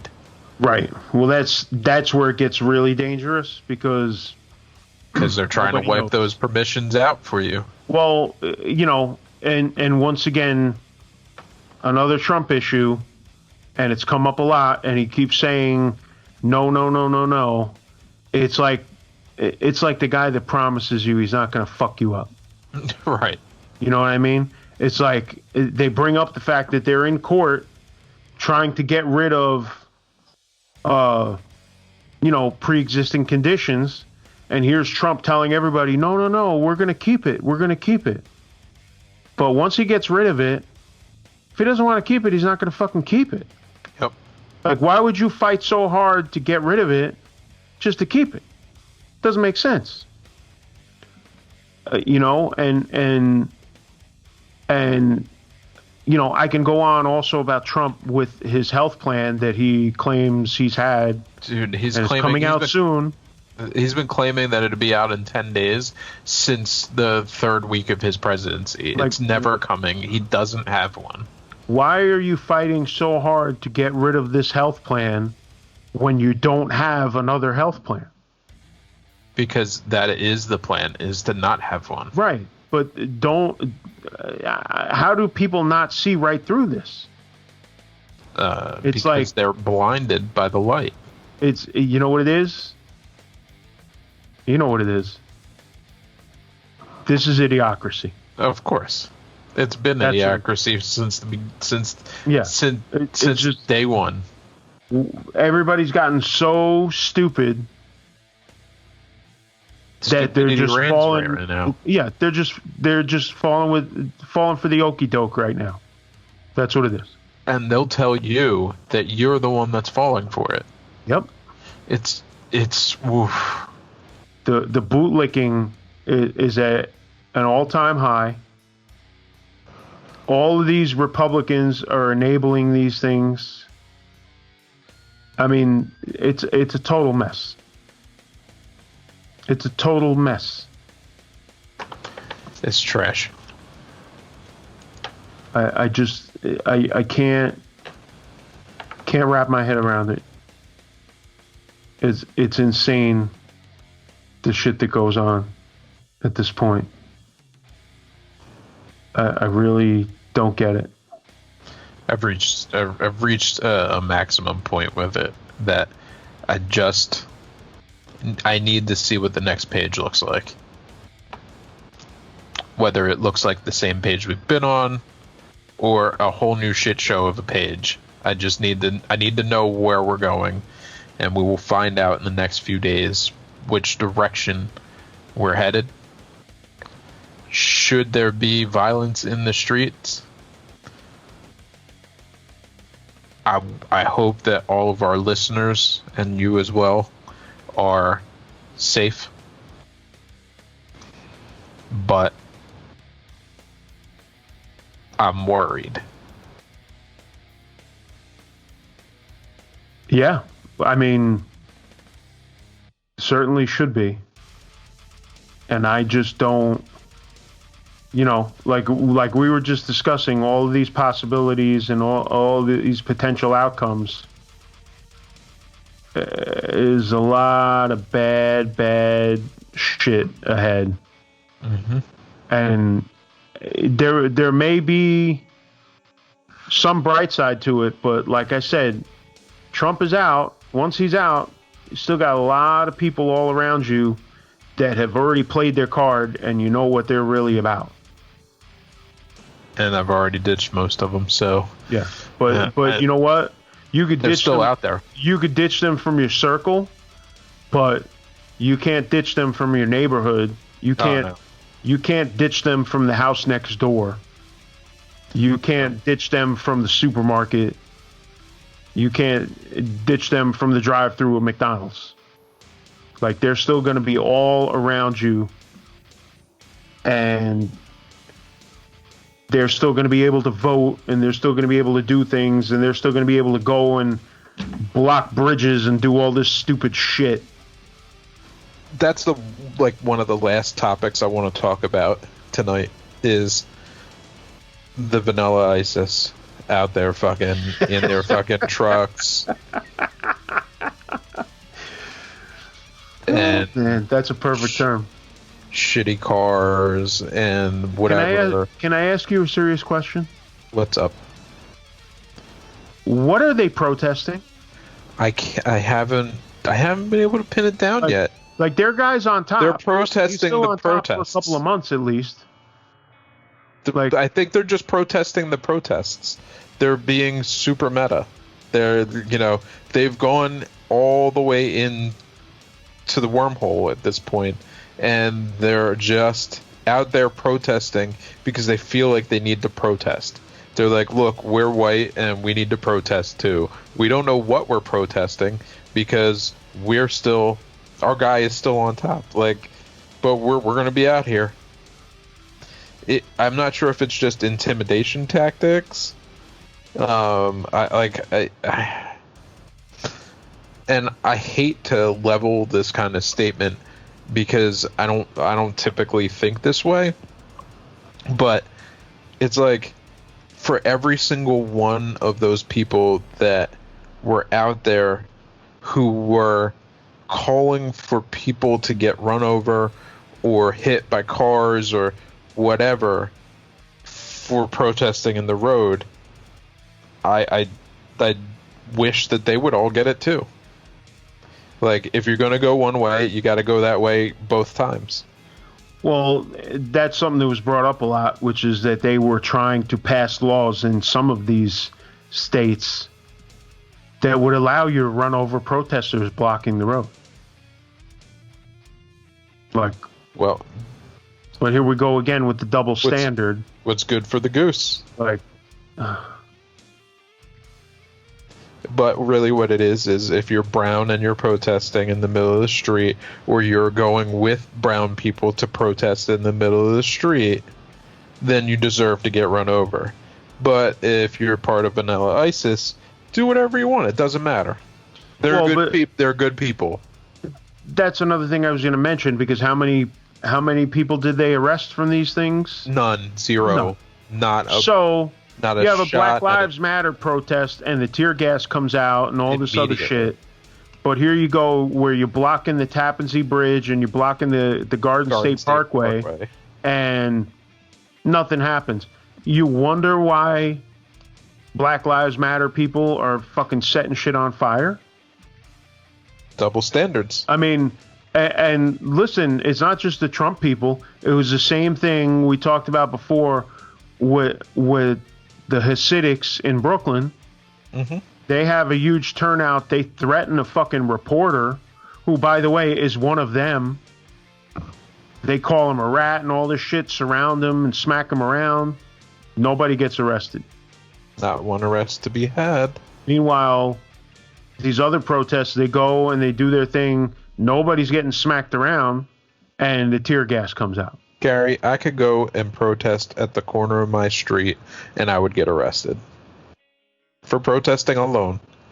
It's just the way it works. And even if I didn't get arrested, I'd get run off. Right. But, these guys can shut down a whole fucking road and not one arrest to be had. If my car broke down in the middle of the parkway, there's a potential I could get arrested for blocking traffic and causing a scene.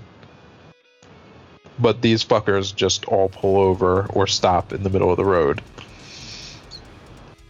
I thank my lucky stars that I had no reason to be anywhere near the parkway when that happened, because I might have been on the fucking police blotter for one reason or another. I'm not saying that I would be out there running them over, but I would certainly be out there running my fucking mouth. Yeah. And something would happen. And I wouldn't blame you one bit. Like, because, like I said, it's crazy to me the shit that's going on here, and you can't be surprised that people are pissed off about it. Like, I don't agree with anybody blocking the road because that's just impeding me from getting where I want to go. Right. But I understand why the all-encompassing Black Lives Matter protests would take to blocking the roads. I don't understand what they were doing out there. It doesn't make any sense. Like, what are they protesting? Nothing. There's nothing to protest.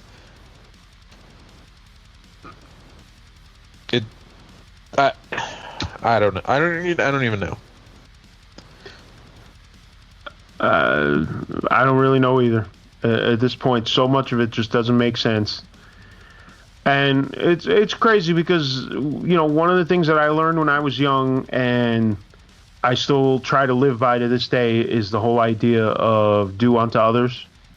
Mm. And it's just crazy how that is just so completely out the window at this point. Like, everybody's doing what they want to do and has no respect for anybody else and no consideration for anybody else. And they want to hold people to a set of rules that they have no interest in following themselves. The rules are for only anyone they see as beneath them. Yeah. That's that. Well, so, like, growing up, my mom was always on me about MYOB. Mind your own business. And I still live my life by that adage. Mm-hmm. If something's going on around me and it doesn't have anything to do with me, I move on because I'm minding my own fucking business. I think that the whole world, but especially America, could use a huge dose of that right now. Just mind your own fucking business, person. I agree. Without a doubt. Well, I'll bring up one more thing just to close this out because it was something. Once again, I'm not trying to make this into a Young Turks fucking commercial, but they had a discussion on there that there was a real eye opener to anybody who hasn't considered this in a certain way. And they were talking about racism, and it was really talking about the stuff that was going on at the Mexico border, like separating the kids from the parents and things like that. Which is so gross. And it's so gross, and the fact that they were sterilizing people. Yep, I heard about that. And it's funny because, you know, people at times equate it to Nazi Germany in a way. But that's exactly what they did there. Well, a lot of people argue, but they put it in a way that really was an eye-opener. And it's something that I don't think a lot of people take into account. And I know you'll agree with this, but some listeners maybe haven't thought about it this way, and you'll start to see why people are so angry about this. Racism is very easy when you don't see the other side as human anymore. Of course. And they were talking about keeping these kids in cages and all this shit. And they look at them as animals. Right. There's a disconnect because you're not looking at it as another human being anymore. And I always understood that concept, but to hear it just put out there so simply, it blew me back a little bit. But I also realized that, like, a lot of people just don't see it this way, and that's the root of the problem. Like, if you're not disturbed by Trump, these are the kind of things that should really disturb you, because this is what he is directing people to do. Like, he was asking them, but they don't care. Right. He was asking them if there's ways to, like, incinerate people trying to cross the border. Like, no judge, no jury. Just done. Just fry you as you're trying to climb the fence or something. Like, and that's some comic book shit. You know what I mean? Like, mm-hmm. You know, that's some, like, crazy future, like, immediate judgment shit. But it's very easy to do when you don't see the other person as a human being. If you see them, and it's not, I can't even say you see them as an animal, because to me, I'm an animal lover, and I wouldn't want to do that to an animal. But to these people, it's like there's such a significant disconnect that even though they've got the same biology, the same physical structure, you're looking at a human being and you're not registering human. Well, I mean, you can take that straight back to the way this country was founded. Right. And the fact that black people that were dragged here were seen as 3/5 of a human. They weren't even considered whole. And they didn't push that through until the compromise for that. And it ended, I don't know, when was that? That it ended in the 1960s? Yeah. So, like, that was part of the civil rights movement, like, was making black people considered whole.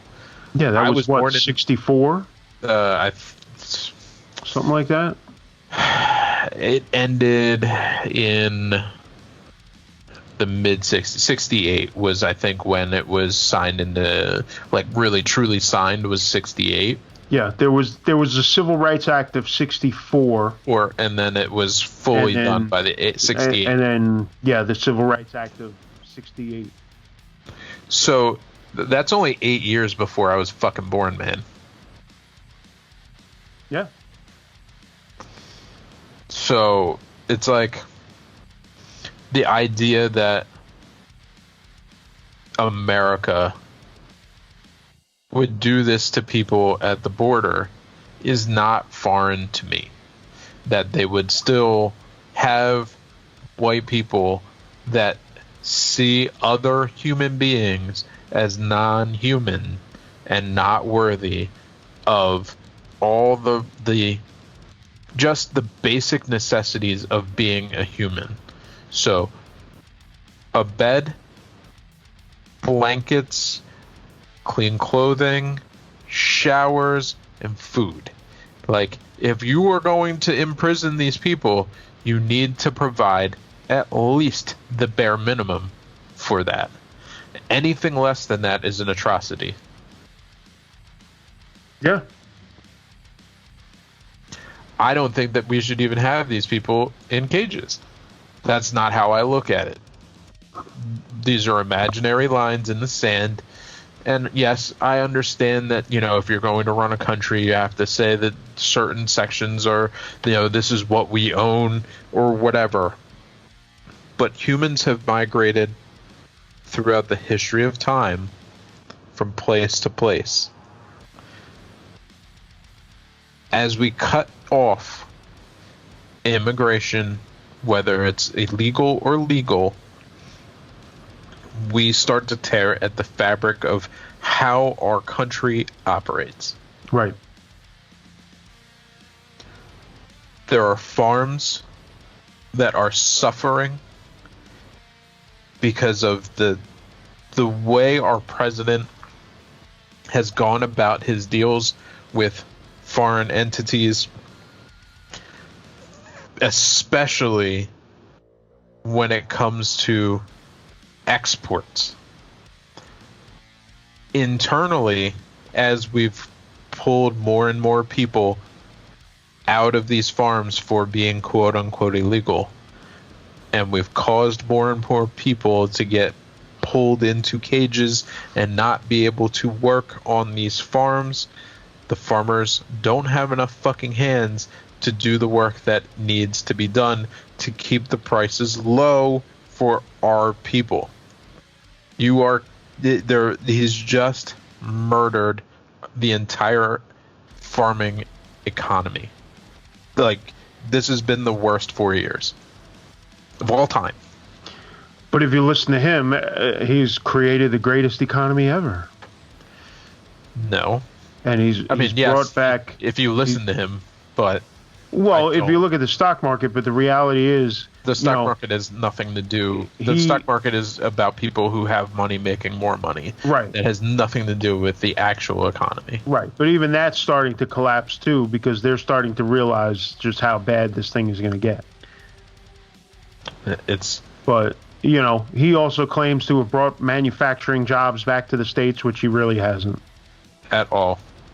And part of that union discussion that I mentioned earlier, people were saying that he brought back manufacturing jobs, and I'm just like thinking to myself, like, where are they? Which ones?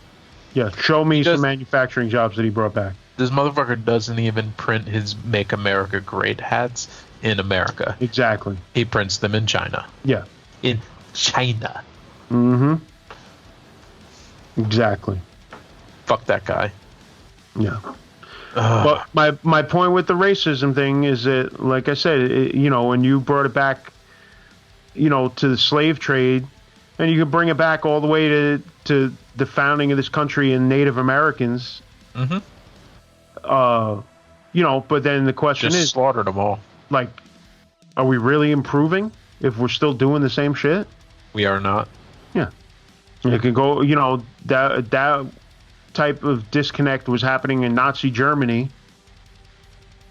with the camps there. And like here we are now where that same disconnect is feeding all kinds of shit like this. And it's just like...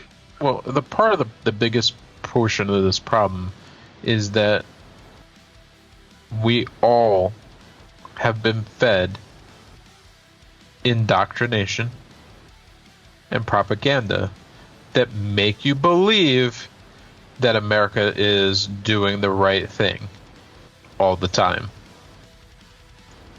Whether it's our news, whether it's our school books, whether it's conversations with people who other people look up to, and they're being told all the information that they think is true, and it's all fucking lies.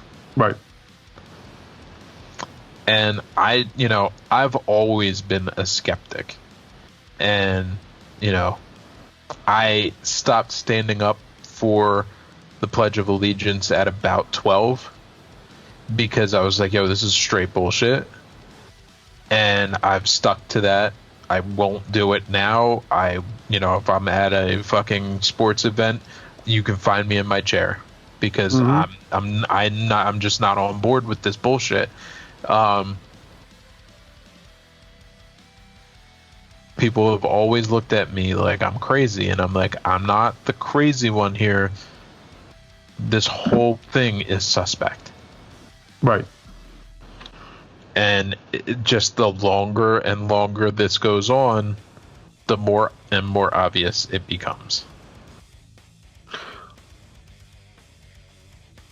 Well, once again, like I said before, we need politicians that actually serve our needs. There are so very few of them out there. There are very few of them, and that's a big part of the problem. But I think there are more people out there like you and me that feel the same way. That aren't served by either party and want something different. And, once again, just like with everything else, the two parties that control everything don't want to change anything because anything they change is going to fuck with their money. Yep. Absolutely. And that's why they hate the Squad, like you said. That's why they hate Bernie. Well, Bernie was going to blow their whole shit up. Right. But that's the point, because he's going to fuck with their money. And that's why this whole system has evolved into something that's just unsustainable. But if it's unsustainable, how do you dismantle it, or how does it collapse? That's the real question. In a ball of fucking flames, that's the only way. Yeah, that's the real question. And none of these problems are going to be solved no matter what happens tomorrow. And they're definitely not going to be solved on the upgrade. Though they might do better just coming to talk to us in the first place, but I mean, they might just want to jump off the bridge after they get that tongue lashing. After they get completely verbally dismantled. I feel like I should just run for something, just to do it. You know what? If I had the tolerance, I probably would get I would probably get so angry at a meeting or whatever that I would just start flipping tables and just beating asses, and then it would be over. That's what I'm talking. Like, I don't have any tolerance for bullshit, and like, I guarantee you, like, if I even considered it, the first meeting will go very poorly, and might end up with my hands around somebody's neck. So it's probably best that I leave that. Yo, Money Mitch McConnell would catch it. Oh, fuck that fucking Muppet. Yo, straight up. Too bad he doesn't have any real competition, because I would love to see him get voted out. Lindsey Graham might catch it. He might. He might get voted out. I would love to see, more than anything, just as payback for just the total bootlicking, ass-sucking bullshit that's gone on. I would love to see every Republican voted the fuck get out. Voted out, just because they've all been lining up to suck Trump's ass, and they've all been enabling him. Nobody spoke up until it was getting to be too late. Mm-hmm. A few of them started to speak up, and a lot of them didn't even do that. A few of them tried to distance themselves late in the game, and it's like, nah, fuck you, sink on that ship. They've all been the toss salad man. Mm-hmm. Just tossing. Yep. Syrup and jelly. Yeah, because it's so disgusting to me that this has been going on, and my dream would be that anybody involved in this administration gets chased down the street with torches, and just left on display in the middle of the square. I'm with it. In the whatchamacallits. I'm spacing out. What do you call those things? In stockades? Yep. There you go. I was spacing out on the word, but yeah. Just put them on display. Hey, let's do it. In stockades, just in the middle of the city, whatever big city, DC, whatever, just have them all out there on display. You can have the woman ringing the bell in the background saying, "Shame. Shame." What is your name? Toby. No. Exactly. It's Kunta. No, it's Toby. You took that to the next level. Hey, I would gladly join in. Oh my god! For a couple lashings. I just anybody involved in this administration should never be allowed to work anywhere ever again. Just go somewhere else. They should their legacy, just like what I've always said about the people that were saying racist shit on Twitter about Obama and shit. Oh yeah. Like, let that shit live forever. Let everybody know. You should never be able to delete that stuff. That should follow you around. So I watched Obama's speech to Philadelphia. I guess it was like a week and a half ago. I watched about 15 minutes of the 30 minutes that he talked. And it just reminded me that we used to have a president that could actually talk. He had something to say. I thought the same thing. Like, regardless of whether you agree with Obama or you disagree with Obama, if you think that he was good or bad or whatever, you cannot argue the fact that the man could convey a point and actually had a way of speaking that our current president couldn't even touch on his best day. Yeah. And that's the thing. Like I was saying before, like there's a certain level of decency. There's a certain thing that we expect from our leaders. Like, I don't expect them to be perfect, you know, but at least be able to speak and be respectful. Mm-hmm. And not come off like a fucking maniac. Bro, it's so bad. And it's just like watching this go down for the last 4.5 years, because I'm including the lead up to his win. Right. Has just been the most sad, painful experience that isn't directly something that I had any control over. Like, I thought that Bush was bad.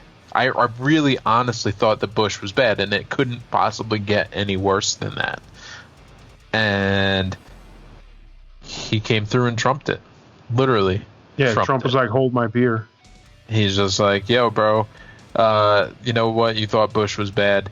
He's going to look like a fucking $1 million right now. Trump was like, hold my Adderall cocktail. Just... And I don't think that, and we've talked about this, but I don't think that Biden is the savior. He's not the light in the dark. He's just a candle, because all the lights are off right now, and we just need something turned on. He's hopefully the start of a path towards some normalcy. He's a couple of stitches on a wound right now. I hated Mayor Pete. I hated him. I still don't really like him, but he would be a much better choice than either of these two clowns right now. Andrew Yang would be a fucking amazing choice right now. You know what? Hold on a second. First of all, Mayor Pete has kind of been the bulldog lately. He's been doing a lot of interviews, and he's been going hard. Andrew Yang, I never paid that much attention to because he wasn't in the game for very long. But I actually listened to him on Chris Jericho's podcast the other day. Mm-hmm. And he actually was very interesting.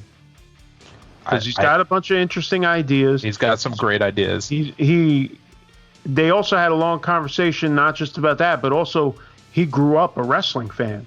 Okay. So that was a big part of the conversation, but now he's also very in the mix, like calling out Vince McMahon and the whole idea of, you know, the wrestlers being independent contractors. Mm-hmm.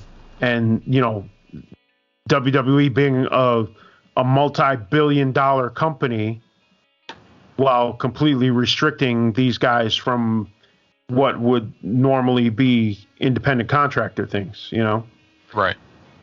But it was a very interesting, like, hour-long conversation, and I decided to give it a shot, and it was actually very interesting because Andrew Yang looks to be, if Biden gets elected, he's going to be in that cabinet. Yeah. I think Mayor Pete's going to be in the cabinet.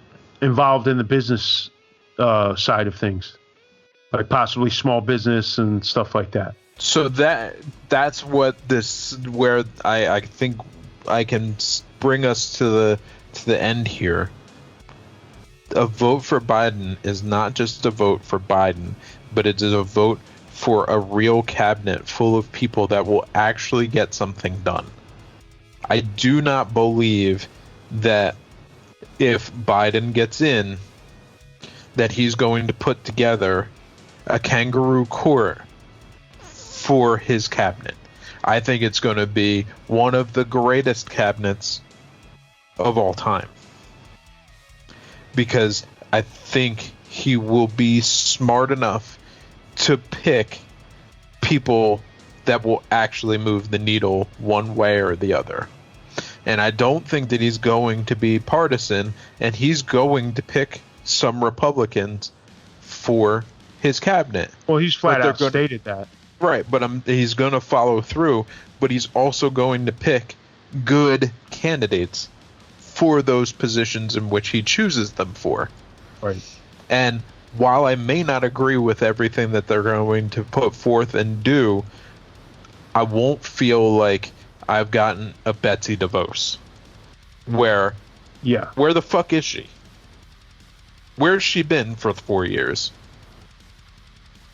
Well, that's the thing. You're going to see a market improvement with certain things simply because Trump put a bunch of people into these spots that were just donors and had no fucking clue about anything. Yep.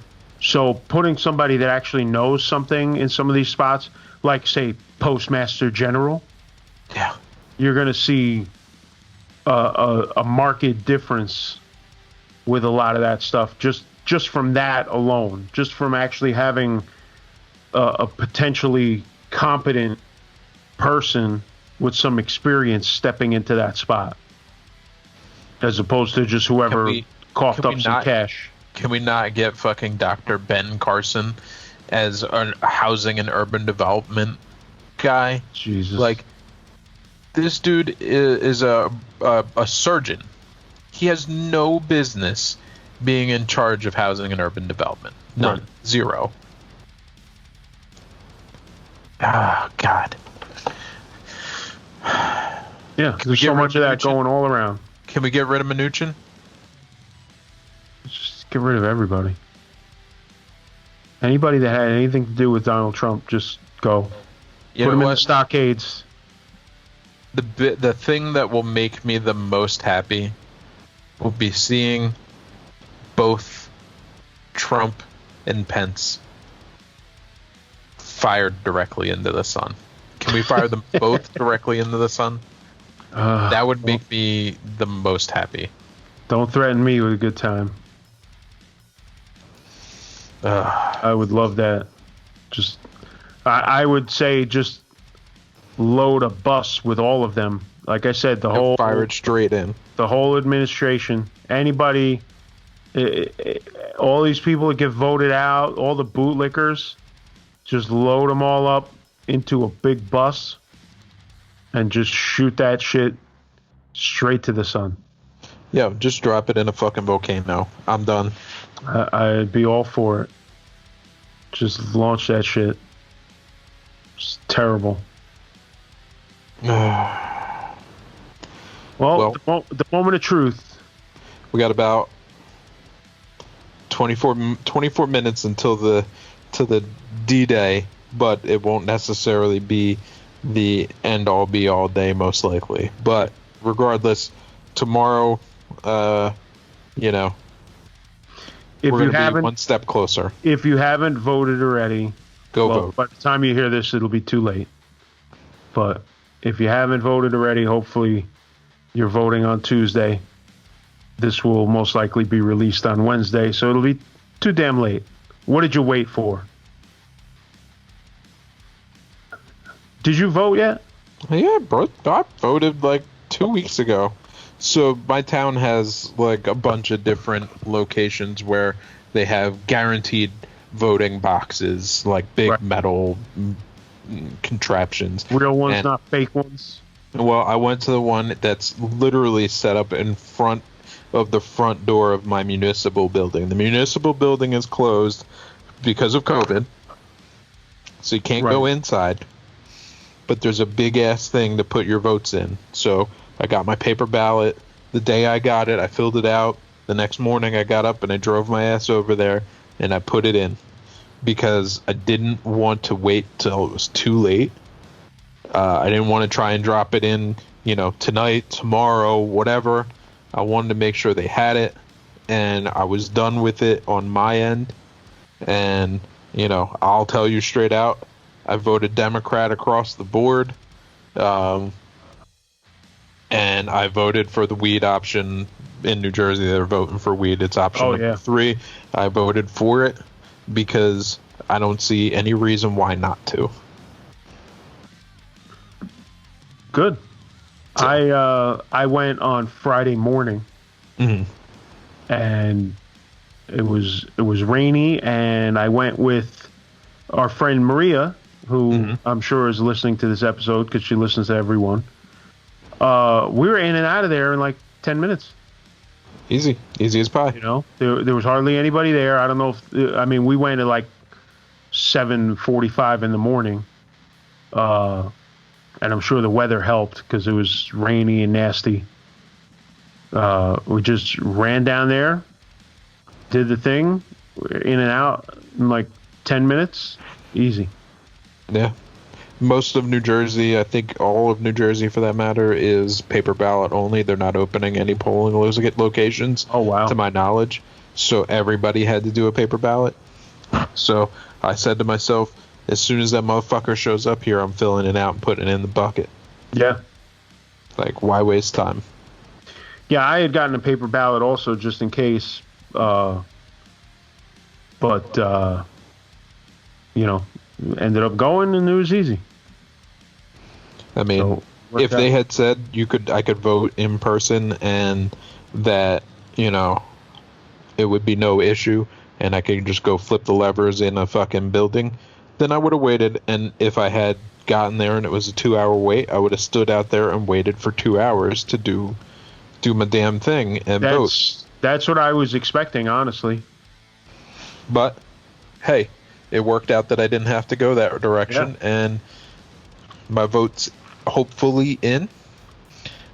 New Jersey almost always goes blue, so from the standpoint of New Jersey, I don't think it really makes a big difference, but I'm still putting my goddamn vote in. Yeah. Well, we'll see how it goes. Like I said, I expect this thing to drag out for a bit, no matter what. And he will not concede by any stretch. I think ride that bitch out. I think the opposite is going to happen, and I've seen reports that supposedly he's told some of his people that he's already going to do this, which is just ridiculous. Why would you even tell people this? But I think he's going to claim victory even without actually winning. Oh, of course. No, he's definitely going to do that because that's what the fucking comic book evil genius guy would do. Yeah. And his people will then run with it and say it, and then it automatically creates dissent and dissension when the real results come out. He's going to create chaos. I think no matter what happens, he's going to create chaos. Yep. Like I said, even if he loses and it's a landslide, he's got 2 months to wreck shop. And wreck shop he will. He will certainly do that. Before we go, have you watched The Mandalorian yet? I have not watched The Mandalorian yet. You need to rectify that. I know. I've been meaning to watch it. I haven't watched season 1 yet. I haven't even watched season 1, and I know season 2 just came out, and I really want to watch it, but I need to sit down. I need 10 hours to watch season 1, and then whatever season 2 is. Where am I going to find these hours? I don't know, but as a Star Wars fan, I think it's important that you do. I haven't watched the last 2 main movies. I haven't watched Solo, and I haven't watched something else as well. Rogue One? No, I saw Rogue One. Okay. I was just say Rogue One is top notch. The Rogue One was so good that I just stopped there. Solo, a lot of people hated, but I liked. Mm-hmm. As far as the other movies, don't even fucking bother. But I feel like I gotta see them just to see them. That I completely understand. Yo, let me tell you a story, and this will be the last thing I want to talk about for just 10 seconds. I know this is the last super last thing. No, I'm just thinking how many listeners' heads have completely turned around. Like they went on all this politics shit for how long, and all of a sudden, swerve Star Wars. Well, I mean, we did say we were going to talk about whatever we wanted to talk about. So we're talking about this. Upstairs earlier, helping with some schoolwork, and the whatever was on the TV stopped, and what came on? Empire Strikes Back. My man is out of control, screaming like Chewie the whole time. Now, he's never watched Star Wars before, but he knew exactly what the noise was supposed to be, and he's like, "It's Chewie!" And I was like, "What is going on right now?" And like, he watched like a good 20 minutes of this movie, and he's of Empire, which obviously is the greatest one of them all, at least if you're talking to me. And he was loving every minute of it. So I'm like, shit, is he ready to watch this now? Because I was scared that he would be scared, but nothing in it was like fucking with him. Right. So maybe it's time. It is time. And I worry about where to start. Where would you start? Oh, this is a question that's been debated many times. Well, if it was an adult, I would start them where I started. Well, yeah, I would agree. The real question is, oh God, this could turn into a whole another 2 hours. 5 minutes. 5 minutes. The real question is, do you want him to have the same experience that you had? Because as I've had this conversation many times with different people and debated with my own kids as well, that I am your father moment was so key to our lives that if you start them with Phantom Menace, you lose that. Right. So in theory, it would make more sense to start with Phantom Menace. Yep. But then you lose that key moment that anybody in our age range, that was the oh shit moment. That's the moment. Yeah. Like, I don't even know what to compare it to. Like, that's a life-changing moment for most people in our age range. Right. Because that was just the holy fuck, like, my wig gets blown back moment. So I would probably go with that. Just start with the first one. Just start with A New Hope and go, and then they can watch the prequels if they want. You know, and then with the newer movies, it's like whatever. Because I didn't hate The Force Awakens. Yeah, it was okay. The Last Jedi just ripped my soul out of my body. And then, as I've described before, Rise of Skywalker was like putting down your favorite pet. It's like, at least you're not in pain anymore. All right. But The Mandalorian is like going to heaven. Because The Mandalorian is just so good. So good. And it keeps getting better. Okay. And it's just like, you wish that these were the guys that made the last 3 movies. Well, let me put it into perspective for you. You know that he's obsessed with Baby Yoda. Yes. He knew who C-3PO was, R2-D2. He knew who Luke was. He thought Princess Leia was Rey, but I was like, no, that's Princess Leia. Right. And then, like, he's just throwing out all these names, and then Boba Fett came on, and he was like, is that Mandalorian? And I was like, no, that is not the Mandalorian. That is Boba Fett. But you're onto something here. Mm-hmm. I was like, all right, I think you're ready, bro. I think so. I think you're ready. And I think so. It's in the DNA. You're not going to be able to resist it. I think it's going to have a Road Warriors moment as he's watching these movies. But I need him to actually just sit down and watch them. Yeah. Because he watches movies, but he's ADD and running around the house. Yeah, he's always distracted, looking at other shit. And... Right. I want to shut the lights off. You just watch the fucking movie, bro. Even if we do it an hour at a time. Yeah.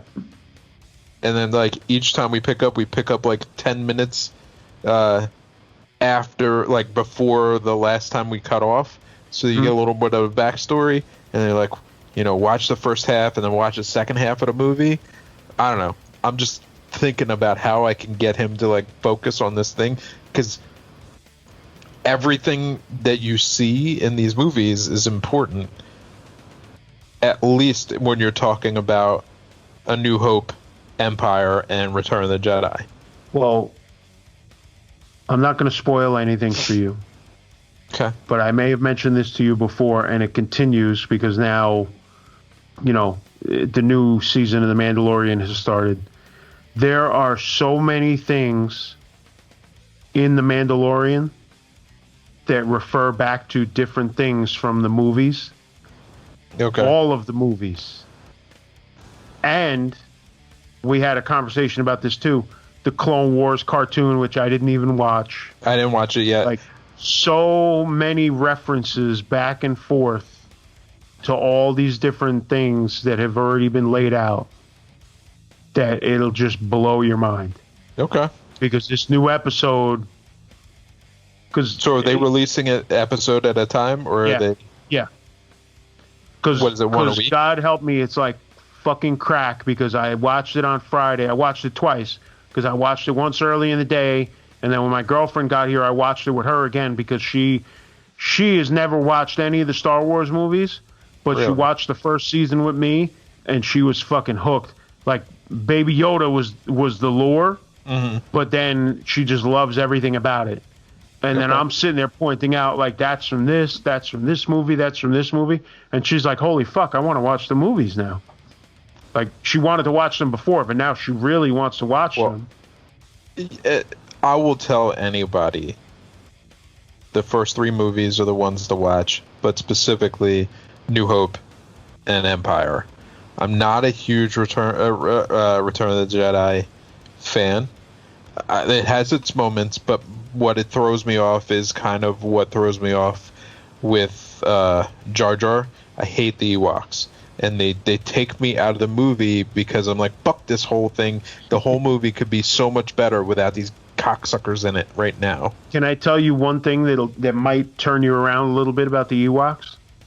What? Remember that they were going to eat the humans. Yeah, I remember that, and I still don't care. Anybody that hates the Ewoks, I always throw that out there. It's like they were going to eat the humans. They're carnivorous.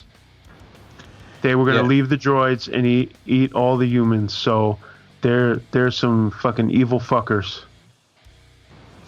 I just feel like they were so, in my opinion, barely integral to the story. I do understand what you're saying. And a lot of people feel that way about Baby Yoda, but a lot of people don't, just because, like I said, Baby Yoda's the lure for people.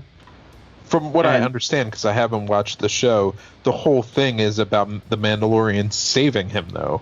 So, like, it is integral to the story. Right. That's true. That is true. It just... The Return of the Jedi thing, it's like they're on this planet and the Ewoks happen to be like the natives of the planet. Right. And I get it. I just don't like it. Yeah, I understand. Clearly way better than Jar Jar. Jar Jar is just bottom of the barrel. I feel like if you took Jar Jar out of episode 1, recast it just a little bit, that movie actually isn't as bad as it was. And give me a real set, not that fucking digital bullshit. Right. Well, I'm not a big fan of that movie, Phantom Menace, but I understand its place in the whole thing. But then they ruined it, because to me, the sequel movies ruined it, because to me that should have been the story of Anakin from beginning to end. Yep. You meet him as a child, the whole pod racing thing, all that stuff, and then you see him get older and get corrupted, and then he dies at the end of Return of the Jedi. And that's Anakin's story. But then you add the next 3 movies and it fucks up the whole thing. I feel you. So my whole vision of it is already out the window. But I, like I said, it sets it up, and that's why I would say watch A New Hope and watch those first, and then if the kid wants to get into the background, let him see the earlier ones.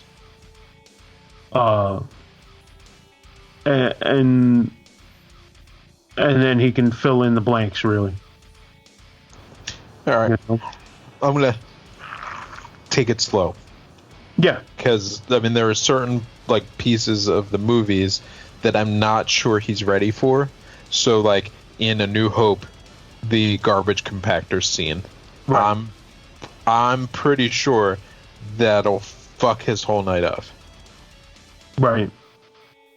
But then there were other scenes, and in, I guess, Return or whatever, when he cuts the tauntaun open and he goes, I feel like there's certain things. Well, that's Empire. That's Empire, but I'm just saying, there's certain spots where I'm I don't know if he wants to do that. But that's also why episode 3, you want him a little older, because when it gets to that fight between Anakin and Obi-Wan at the end, cutting his fucking limbs off and shit, and he's burned and everything, that's pretty heavy. Yep. It's a great scene, because to me, that was the main reason to watch the prequels, because that fight happened and it was so integral to the story. So you want to see that fight. But there's definitely an age limit there, because that's some heavy shit. So, I would, that's the one restriction I'd put on it. That's those are the reasons why I've been holding back, because I'm not worried about, there's no nudity or to worry about or anything like that, and the language is generally pretty innocuous. There's barely any cursing, but he's heard all the fucking words over here anyway, so it's not new words. But it's just some of the violence I feel might be a little beyond what 6 is ready for. Yeah, the only other weird thing is why is he kissing his sister? Yeah, well, but he doesn't know it's his sister until later. Yeah. Well, that's the whole thing, that happens in Empire, where she kisses him at one point, and then later on you find out they're brother and sister, and it's kind of ew. Yeah. But at least when they kissed in that scene, you could tell that they knew that it was supposed to be weird, because it wasn't you could see that it was weird. Right. Anyway, but that was my excitement for today, though, was that he was so on board with this whole thing. And I mean, I'm telling you, his room is Star Wars'd out at this point, and it's either Pokemon or Star Wars, fully. That's awesome. So, we were watching Pikachu earlier tonight, and then Pikachu ended it, and that's when Star Wars came on. Sweet. And I was just all right, it's playing in the background, and he heard it and was all in. Good. That's the way it should be. He wasn't even scared by Han getting stuck in the fucking refrigeration. That didn't even bother him at all. Yeah. I was like, damn, son. Well, like I said, you get him with that, because Mandalorian doesn't have anything over the top either. No. It's very... Man, I know it's got Gina fucking Carano, and that's over the top, boy. That is true. Just saying. But yeah, it's definitely, other than the gunplay and stuff like that, it's very family friendly. Okay. The guns are countered by the little baby Yoda. Balance. Got to have balance in the Force. Exactly. So, All right. I think we can wrap that up. The last call for the election with a little bit of Star Wars. Hey, it is what it is. Yeah. So hopefully we'll have good things to talk about next week. We'll see what happens. At least positive moves in positive directions. And if you hear a table flipping from the distance, it's probably me flipping my fucking desk over and over and over again. If you haven't paid attention and the next episode starts with screaming, you'll know what happened. No! TheUpgradePodcast.net to listen and to find all of our social media links and things like that. I am Gary Muttley. He is Len Carmichael. And we are The Upgrade. Thanks for listening, and we will talk to you guys soon. Peace.